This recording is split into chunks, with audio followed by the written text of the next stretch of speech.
ಓಂ ಶ್ರೀ ನಾಗಶಕ್ತಿ ವಿನಾಯಕಾಯ ನಮಃ.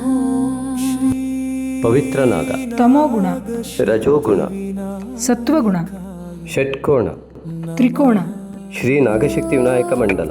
ಓಂ ಶ್ರೀ ನ ಗ ಶ ತಿ ವಿ ನ ಯ ಕ ಯ ನ. ಮಹ. ಓಂ ಶ್ರೀ ನಾಗಶಕ್ತಿ ವಿನಾಯಕಾಯ ನಮಃ. ಶ್ರೀ ನಾಗಶಕ್ತಿ ವಿನಾಯಕನ ಚರಣಾರವಿಂದಗಳಿಗೆ ನಮಿಸುತ್ತಾ ಈಗ ಈ ಮಾಸದ ಗ್ರಹಗತಿಗಳನ್ನು ನೋಡೋಣ. ನಮಸ್ತೆ ಮಿತ್ರರೇ, ಪರಾಭವ ಸಂವತ್ಸರದ ಶ್ರಾವಣ ಮಾಸಕ್ಕೆ ತಮಗೆಲ್ಲರಿಗೂ ಕೂಡ ಆತ್ಮೀಯ ಸ್ವಾಗತ.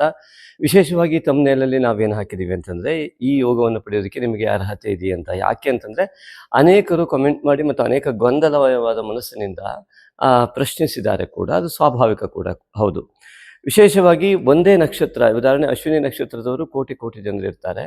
ಹೀಗೆ ಅನೇಕ ಒಂದೊಂದು ನಕ್ಷತ್ರದವರು ಅನೇಕ ಜನರಿರುವುದರಿಂದ, ಅನೇಕ ವಯಸ್ಸಿನ ಜನರು ಇರುವುದರಿಂದಾಗಿ ಒಂದೇ ರೀತಿಯ ಫಲ ಸಿಗೋದಕ್ಕೆ ಖಂಡಿತವಾಗಿಯೂ ಇಲ್ಲ. ಹಾಗಾಗಿ ಇಲ್ಲಿ ಈ ರೀತಿಯಾಗಿ ಒಂದೇ ರೀತಿಯ ಫಲ ಸಿಗೋದಕ್ಕೆ ಸಾಧ್ಯವೇ ಇಲ್ಲದ ಸಂದರ್ಭದಲ್ಲಿ ನಾವು ನಮ್ಮ ಮೊದಲನೇ ವಿಡಿಯೋದಲ್ಲಿ ಇದನ್ನು ಸ್ಪಷ್ಟಪಡಿಸಿ ಹಾಕಿದ್ವಿ ಕೂಡ.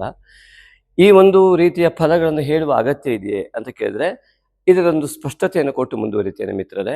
ಇಲ್ಲಿ ಮುಖ್ಯವಾಗಿ ಈ ಒಂದು ಮೇಷರಾಶಿಯಿಂದ ಮೀನರಾಶಿಯವರೆಗಿನ ಎಲ್ಲ ಗ್ರಹ ಸ್ಥಿತಿಗಳನ್ನು ನಾವು ಸೂಚಿಸ್ತಾ ಇದ್ದೀವಿ. ಅದರಿಂದ ಯಾವ ಯೋಗಗಳು ಸೃಷ್ಟಿಯಾಗಬಲ್ಲವು, ಅದನ್ನು ಪಡೆಯುವ ಯೋಗ್ಯತೆ ಯಾರ್ಯಾರಿಗಿದೆ ಅವರವರು ಅದನ್ನು ಪಡಿತಾರೆ. ಅದರಲ್ಲಿ ಯಾವ ಸಂದೇಹ ಕೂಡ ಇಲ್ಲ. ಅದರಿಂದಾಗಿ ನಿಮ್ಮ ಅರ್ಹತೆ ನಿಮಗೆ ಗೊತ್ತಿರ್ತದೆ, ಬಿಟ್ಟರೆ ನಮಗೆ ಗೊತ್ತಿರೋದಿಲ್ಲ. ದೇವರು ಮತ್ತು ನಿಮ್ಮ ಮಧ್ಯದ ಒಂದು ಕನೆಕ್ಷನ್ ಖಂಡಿತವಾಗಿ ಇನ್ನೊಬ್ಬ ವ್ಯಕ್ತಿಗೆ ಗೊತ್ತಿರೋದೇ ಇಲ್ಲ. ಆದ್ದರಿಂದಾಗಿ ಪೂರ್ವ ಜನ್ಮದ ಪಾಪಾಂಶ ಎಷ್ಟಿದೆ, ಪುಣ್ಯಾಂಶ ಎಷ್ಟಿದೆ ನಿಮಗೆ, ಅದು ಕೂಡ ನಮಗೆ ಗೊತ್ತಿರೋದಿಲ್ಲ. ಅದನ್ನು ನೀವು ಅವಲಂಬಿಸಿ ಈ ಜನ್ಮದಲ್ಲಿ ನಿಮ್ಮ ಕುಟುಂಬದಲ್ಲಿರುವ ದೋಷಾದಿಗಳ ಪ್ರಮಾಣ ಎಷ್ಟಿದೆ, ಪುಣ್ಯಾಂಶದ ಪ್ರಮಾಣ ಎಷ್ಟಿದೆ, ಅದನ್ನು ನಿಮಗೆ ಬಿಟ್ಟಿರುವಂಥದ್ದಾಗಿರುತ್ತೆ. ಮುಖ್ಯವಾಗಿ ಈ ಒಂದು ರಾಶಿಯ ಭವಿಷ್ಯವನ್ನು ಹೇಳುವಾಗ ಒಂದೇ ರೀತಿಯಾಗಿ ಫಲ ಯಾಕೆ ಸಿಗುವುದಿಲ್ಲ ಅಂತಂದರೆ, ಇದು ಅನೇಕ ಕಾರಣಗಳು. ಯಾವ ರೀತಿಯಾದ ಪ್ರತಿ ವ್ಯಕ್ತಿಯ ಕಾಲ, ಅವರ ಸಮಯ, ಅವರ ಸಂಸ್ಕಾರ, ಅವರ ಪ್ರಾದೇಶಿಕತೆ ಮತ್ತು ಅವರ ಅರ್ಹತೆಗಳು ಅಂದರೆ ಅವರ ವ್ಯಕ್ತಿತ್ವ. ಹಾಗಾಗಿ ಈ ವ್ಯಕ್ತಿತ್ವದಲ್ಲೇ ಬಿಂಬಿಸ್ತಕ್ಕಂಥದ್ದು ಪಾಪ ಫಲ ಪುಣ್ಯ ಫಲಗಳಾಗಿದ್ದರಿಂದ ಅದನ್ನು ಗ್ರಹಸ್ಥಿತಿಯಿಂದ ಸೂಚಿತವಾಗುವಂಥದ್ದು. ಅವರವರ ಜಾತಕದ ಮೇಲೆ ಅವಲಂಬಿತವಾಗಿ ಅವರ ಗುಣಾದಿಗಳು ವ್ಯತ್ಯಾಸ ಇರುವುದನ್ನು ನಾವು ಗಮನಿಸ್ತೇವೆ. ಕೋಟಿ ಜನರಿದ್ದರೆ ಕೋಟಿ ರೀತಿಯ ವ್ಯಕ್ತಿತ್ವವನ್ನು ನಾವು ಗಮನಿಸ್ತೇವೆ. ಹಾಗೆಯೇ ಫಲವೂ ಕೂಡ.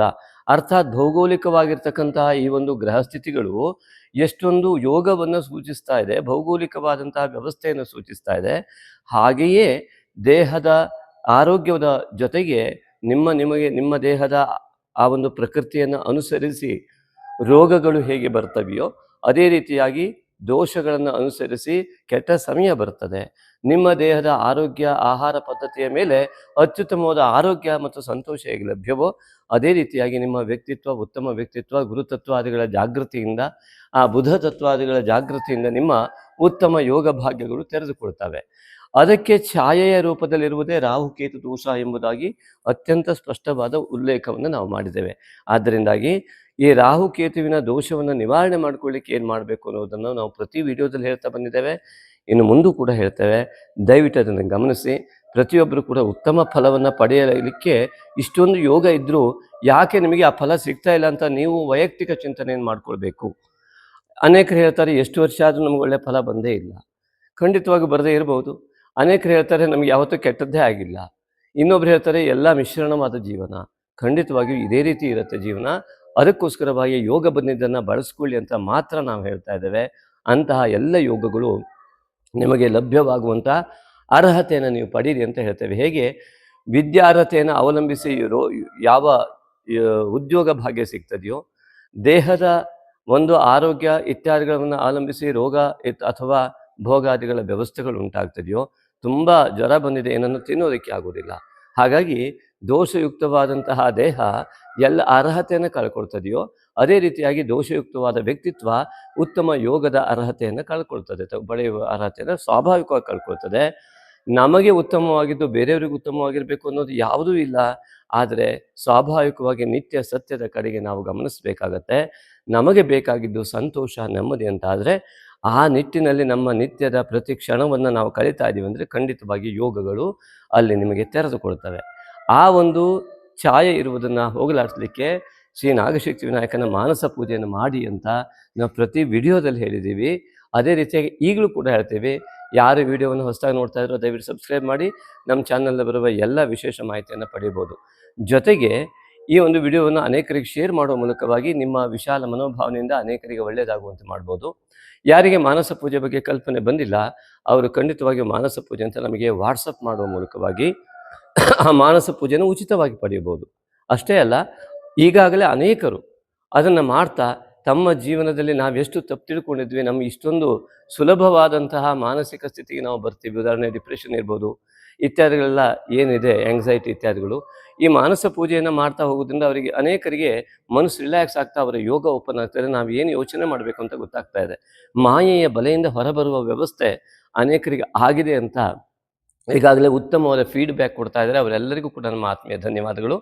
ಹಾಗೆಯೇ ಪ್ರತಿ ಹುಣ್ಣಿಮೆ ಮತ್ತು ಅಮಾವಾಸ್ಯೆಯಲ್ಲಿ, ವಿಶೇಷವಾಗಿ ಹುಣ್ಣಿಮೆ ಎಂದು ಸಂಕಲ್ಪವನ್ನು ಲೌಕಿಕ ಆಶೋತ್ತರಗಳಿಗೆ ಮಾಡುವ ಈ ನಾಗಶಕ್ತಿ ವಿನಾಯಕ ಮೂಲಮಂತ್ರ ಹವನಕ್ಕೆ ಯಾರೆಲ್ಲ ಇಲ್ಲಿ ಪೂಜೆಯನ್ನು ಬರೆಸಿ ಪ್ರಸಾದವನ್ನು ತಲುಪಿಸಿದಾರೋ ಅವರೆಲ್ಲ ಕೂಡ ನಮಗೆ ಧನ್ಯವಾದ ಹೇಳಿದರೆ ಅವರಿಗೆ ನಮ್ಮ ಆತ್ಮೀಯ ಧನ್ಯವಾದಗಳು. ಅದೇ ರೀತಿಯಾಗಿ ಪೌರ್ಣಿಮೆ ಅಮಾವಾಸ್ಯೆ ದಿವಸ ಯಾವುದೇ ದೃಷ್ಟಿ ದೋಷಾದಿಗಳನ್ನು ಇತ್ಯಾದಿಗಳ ದೋಷ ಮಾಟ ಮಂತ್ರಾದಿ ದೋಷಗಳ ನಿವಾರಣೆಗೆ ಯಾವ ನಾಗಶಕ್ತಿ ವಿನಾಯಕ ಮೂಲಮಂತ್ರ ಹವನ ನಡೆಯುತ್ತೆ, ಅದಕ್ಕೂ ಕೂಡ ಅನೇಕರು ಈ ಒಂದು ಪೂಜೆಗೆ ಸಂಕಲ್ಪಕ್ಕೆ ಭಾಗವಹಿಸ್ತಾ ಮತ್ತು ದೂರದವರಿಗೆ ಆ ಅಡ್ರೆಸ್ಸನ್ನು ಕಳಿಸುವ ಮೂಲಕ ಪ್ರಸಾದವನ್ನು ತಲುಪಿಸಿಕೊಳ್ಳುವ ವ್ಯವಸ್ಥೆಯನ್ನು ಮಾಡಿಕೊಂಡವರಿದ್ದಾರೆ. ಅವರೆಲ್ಲರಿಗೂ ಕೂಡ ನಮ್ಮ ಆತ್ಮೀಯ ಧನ್ಯವಾದಗಳು. ಶ್ರೀ ನಾಗಶಕ್ತಿ ವಿನಾಯಕನ ಸಂಪೂರ್ಣ ಅನುಗ್ರಹ ಎಲ್ಲರಿಗೂ ಆಗುವ ಮೂಲಕವಾಗಿ ಇವತ್ತು ಸೂಚಿಸ್ತಕ್ಕಂತಹ ಎಲ್ಲ ವಿಶೇಷ ಭೌಗೋಳಿಕ ಗ್ರಹ ಸ್ಥಿತಿಗಳಿಂದ ಉಂಟಾಗುವ ಸಮಸ್ತ ಸುಯೋಗಗಳು ಪ್ರತಿಯೊಬ್ಬರಿಗೂ ಲಭ್ಯವಾಗಲಿ ಅನ್ನುವ ಆಶಯದೊಂದಿಗೆ ಈ ಒಂದು ವಿಡಿಯೋವನ್ನು ಪ್ರಾರಂಭ ಮಾಡ್ತಾ ಇದ್ದೇವೆ. ವೃಶ್ಚಿಕ ರಾಶಿ ಸಂಜಾತರ ಎಲ್ಲರಿಗೂ ಕೂಡ ಈ ಶ್ರಾವಣ ಮಾಸದ ಒಂದು ಉತ್ತಮವಾದ ಫಲಭಾಗಕ್ಕೆ ಆತ್ಮೀಯ ಸ್ವಾಗತ. ಮಿತ್ರರೇ, ಈ ಒಂದು ವೃಶ್ಚಿಕ ರಾಶಿಯ ಅಧಿಪತಿಯಾದಂತಹ ಕುಜನು ಅಷ್ಟಮದಲ್ಲಿ ಅಸ್ಥಾನದಲ್ಲಿ ಶತ್ರು ಕ್ಷೇತ್ರವಾದ ಬುಧನ ಮನೆಯಲ್ಲಿ ದುರ್ಬಲನಾಗಿ ಗೋಚರನಾಗ್ತಾ ಇರುವುದು ಶ್ರಾವಣ ಮಾಸ. ಕುಜನು ದಕ್ಷಿಣ ದಿಕ್ಕಿನಲ್ಲಿ ಸ್ಥಾಪನೆಯಾಗುವ ಪುಣ್ಯಾಂಶವನ್ನು ನಮ್ಮ ಸಿಟ್ಟು, ಬೇಸರ, ಅಳು ಇತ್ಯಾದಿಗಳಿಂದ ನಮ್ಮ ಪುಣ್ಯಾಂಶವನ್ನು ಸಂಪೂರ್ಣವಾಗಿ ಖಾಲಿ ಮಾಡಿ ಕ್ಷೀಣ ಮಾಡ್ತಕ್ಕಂತಹ ಗ್ರಹ ಸ್ಥಿತಿಯನ್ನು ತೋರಿಸ್ತಕ್ಕಂತಹ ಕುಜ ದುರ್ಬಲನಾದಾಗ ನಮ್ಮ ಪುಣ್ಯಾಂಶ ಕ್ಷೀಣವಾಗುವುದು, ದುರ್ಬಲವಾಗ್ತದೆ. ಇದು ಯಾರಿಗೆ ಅಂತ ನೋಡಿದ್ರೆ ಅವರವರ ಅರ್ಹತೆಯ ಮೇಲೆ. ಯಾರು ಕುಜನನ್ನು ದುರ್ಬಲತ್ವದ ಕ್ಷೀಣತ್ವದ ಎಡೆಗೆ ಒಯ್ಯೋದಕ್ಕೆ ನಮ್ಮ ಸಿಟ್ಟು, ಬೇಸರ, ಅಳು, ಅಪ್ಸೆಟ್ ಇತ್ಯಾದಿಗಳನ್ನು ಮಾಡುವತ್ತವೇ ಕುಜನ ಒಂದು ತತ್ವವನ್ನು ಜಾಗೃತ ಮಾಡ್ಕೊಂಡು ಹೋಗ್ತಾ ಇರ್ತಾರೋ ಅವರಿಗೆ ಸ್ವಾಭಾವಿಕವಾಗಿ ಕುಜ ದೋಷದಿಂದಾಗಿ ಆ ಒಂದು ಅಸ್ಥಾನದ ಸ್ವಂತ ವ್ಯಕ್ತಿತ್ವದಕ್ಕೂ ಕೂಡ ಬೆಲೆ ಬರದ ಮತ್ತು ಈ ವೈಯಕ್ತಿಕವಾದ ದೇಹವೂ ಕೂಡ ಅದಕ್ಕೆ ಸಹಕರಿಸಿದ ಸ್ಥಿತಿಯಲ್ಲಿ ಹೋಗುವ ಲಕ್ಷಣಗಳು, ಅತಿಯಾದ ಸಿಟ್ಟಿನಿಂದ ನರದೌರ್ಬಲ್ಯತೆಗಳು ಇತ್ಯಾದಿಗಳಾಗುವಂಥ ಯೋಗಗಳನ್ನು ಸೃಷ್ಟಿ ಮಾಡಿಕೊಳ್ತಾರೆ. ಆದ್ದರಿಂದಾಗಿ ಇಲ್ಲಿ ಹಾಗಿದ್ರೆ ಈ ಒಂದು ಶ್ರಾವಣ ಮಾಸ ಎಂತಹ ಮಹಾಯೋಗವನ್ನು ಕೊಟ್ಟಿದೆ, ಅದನ್ನು ಪಡೆಯೋದಕ್ಕೆ ನಿಮಗೆ ಅರ್ಹತೆ ಇದೆಯಾ ಅಂತ ಕೇಳಿದ್ದೇವಲ್ಲ, ಖಂಡಿತವಾಗಿ ಇದೆ. ಮೊದಲನೇ ಅರ್ಹತೆಯೇ ಸಿಟ್ಟು ಇತ್ಯಾದಿಗಳಿಂದಾಗಿ ಯಾವ ರೀತಿಯಾದಂತಹ ಮನಸ್ಥಿತಿ ಇದೆ, ಆತಂಕ, ಒತ್ತಡ ಇದೆ, ಅಂತಹ ಮನಸ್ಥಿತಿ ಏನಿದೆಯಲ್ಲ ಅದು ಈ ಕುಜನು ದುರ್ಬಲನಾದಾಗ ದುರ್ಬಲತ್ವದ ಕಡೆಗೆ ಎಳ್ಕೊಂಡು ಹೋಗುತ್ತೆ. ಅಂದರೆ ನಾನೇ ದುರ್ಬಲ, ನನ್ನಿಂದ ಏನೂ ಆಗೋದಿಲ್ಲ, ಈ ರೀತಿಯಾದ ಮಹಾಪಾಪದ ಚಿಂತನೆಗಳು ಸೃಷ್ಟಿಯಾಗಿ ಪಾಪ ಫಲಗಳು ಲಭ್ಯವಾಗ್ತಾ ಹೋಗುತ್ತೆ. ಯಾರಿಗೆ ನಮ್ಮ ಕ್ರಿಯೆಗಳು ಅತ್ಯಂತ ತುಂಬ ಚೆನ್ನಾಗಿದೆ, ನಾವು ತುಂಬ ಒಳ್ಳೇದು ಮಾಡಿದ್ವಿ, ಎಲ್ಲರಿಗೂ ತುಂಬ ಒಳ್ಳೆಯವರು, ನಮ್ಮಷ್ಟು ಒಳ್ಳೆಯವರೇ ಯಾರೇ ಇಲ್ಲ, ಇದು ಕೂಡ ಕುಜದೋಷವೇ.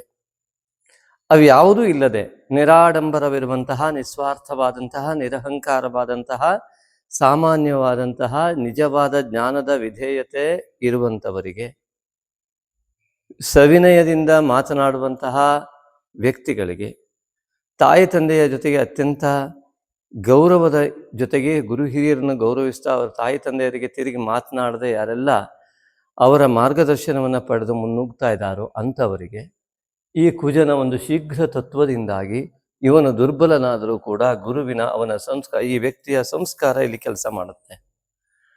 ಕುಜ ದುರ್ಬಲನಾಗಿ ಅಷ್ಟಮದಲ್ಲಿದ್ದರೂ ಕೂಡ ಇಂತಹ ಒಂದು ಶ್ರಾವಣ ಮಾಸದಲ್ಲಿ ನಿಮ್ಮ ಗುರುತತ್ವ ಜಾಗೃತಿ, ಈಗಷ್ಟೊತ್ತು ಹೇಳಿದ್ನಲ್ಲ ಅವೆಲ್ಲ ಗುರುತತ್ವಗಳು ಸಂತೋಷಯುಕ್ತವಾಗಿ ವರ್ತಮಾನ ಕಾಲದಲ್ಲಿ ಸದಾ ಉತ್ಸಾಹಯುತವಾಗಿ ಸಂಪೂರ್ಣ ಉತ್ಸುಕತೆಯಿಂದ ಸಂಪೂರ್ಣ ಸಮಯವನ್ನು ಭವಿಷ್ಯತ್ತಿನಿಂದ ಭಾರೀ ಚಿಂತೆಯನ್ನು ಬಿಟ್ಟು ವರ್ತಮಾನ ಕಾಲದಲ್ಲಿ ಅಥವಾ ಹಿಂದಿನದೆಲ್ಲ ವಿಷಯವನ್ನು ತೆಗೆದುಕೊಂಡು ಮನಸ್ಸಿಗೆ ನೋವು ಮಾಡ್ತಾ ಒತ್ತಡ ತೆಗೆದುಕೊಳ್ತಾ ಮಾಡ್ದೇನೆ ವರ್ತಮಾನ ಕಾಲದಲ್ಲಿ ಅತ್ಯಂತ ಉತ್ಸಾಹಯುತವಾಗಿ ಮತ್ತು ಶಾಂತಿಯುತವಾದ ಮನಸ್ಸಿನಿಂದ ಶೀಘ್ರಗತಿಯ ಚಿಂತನೆಯ ಜೊತೆಗೆ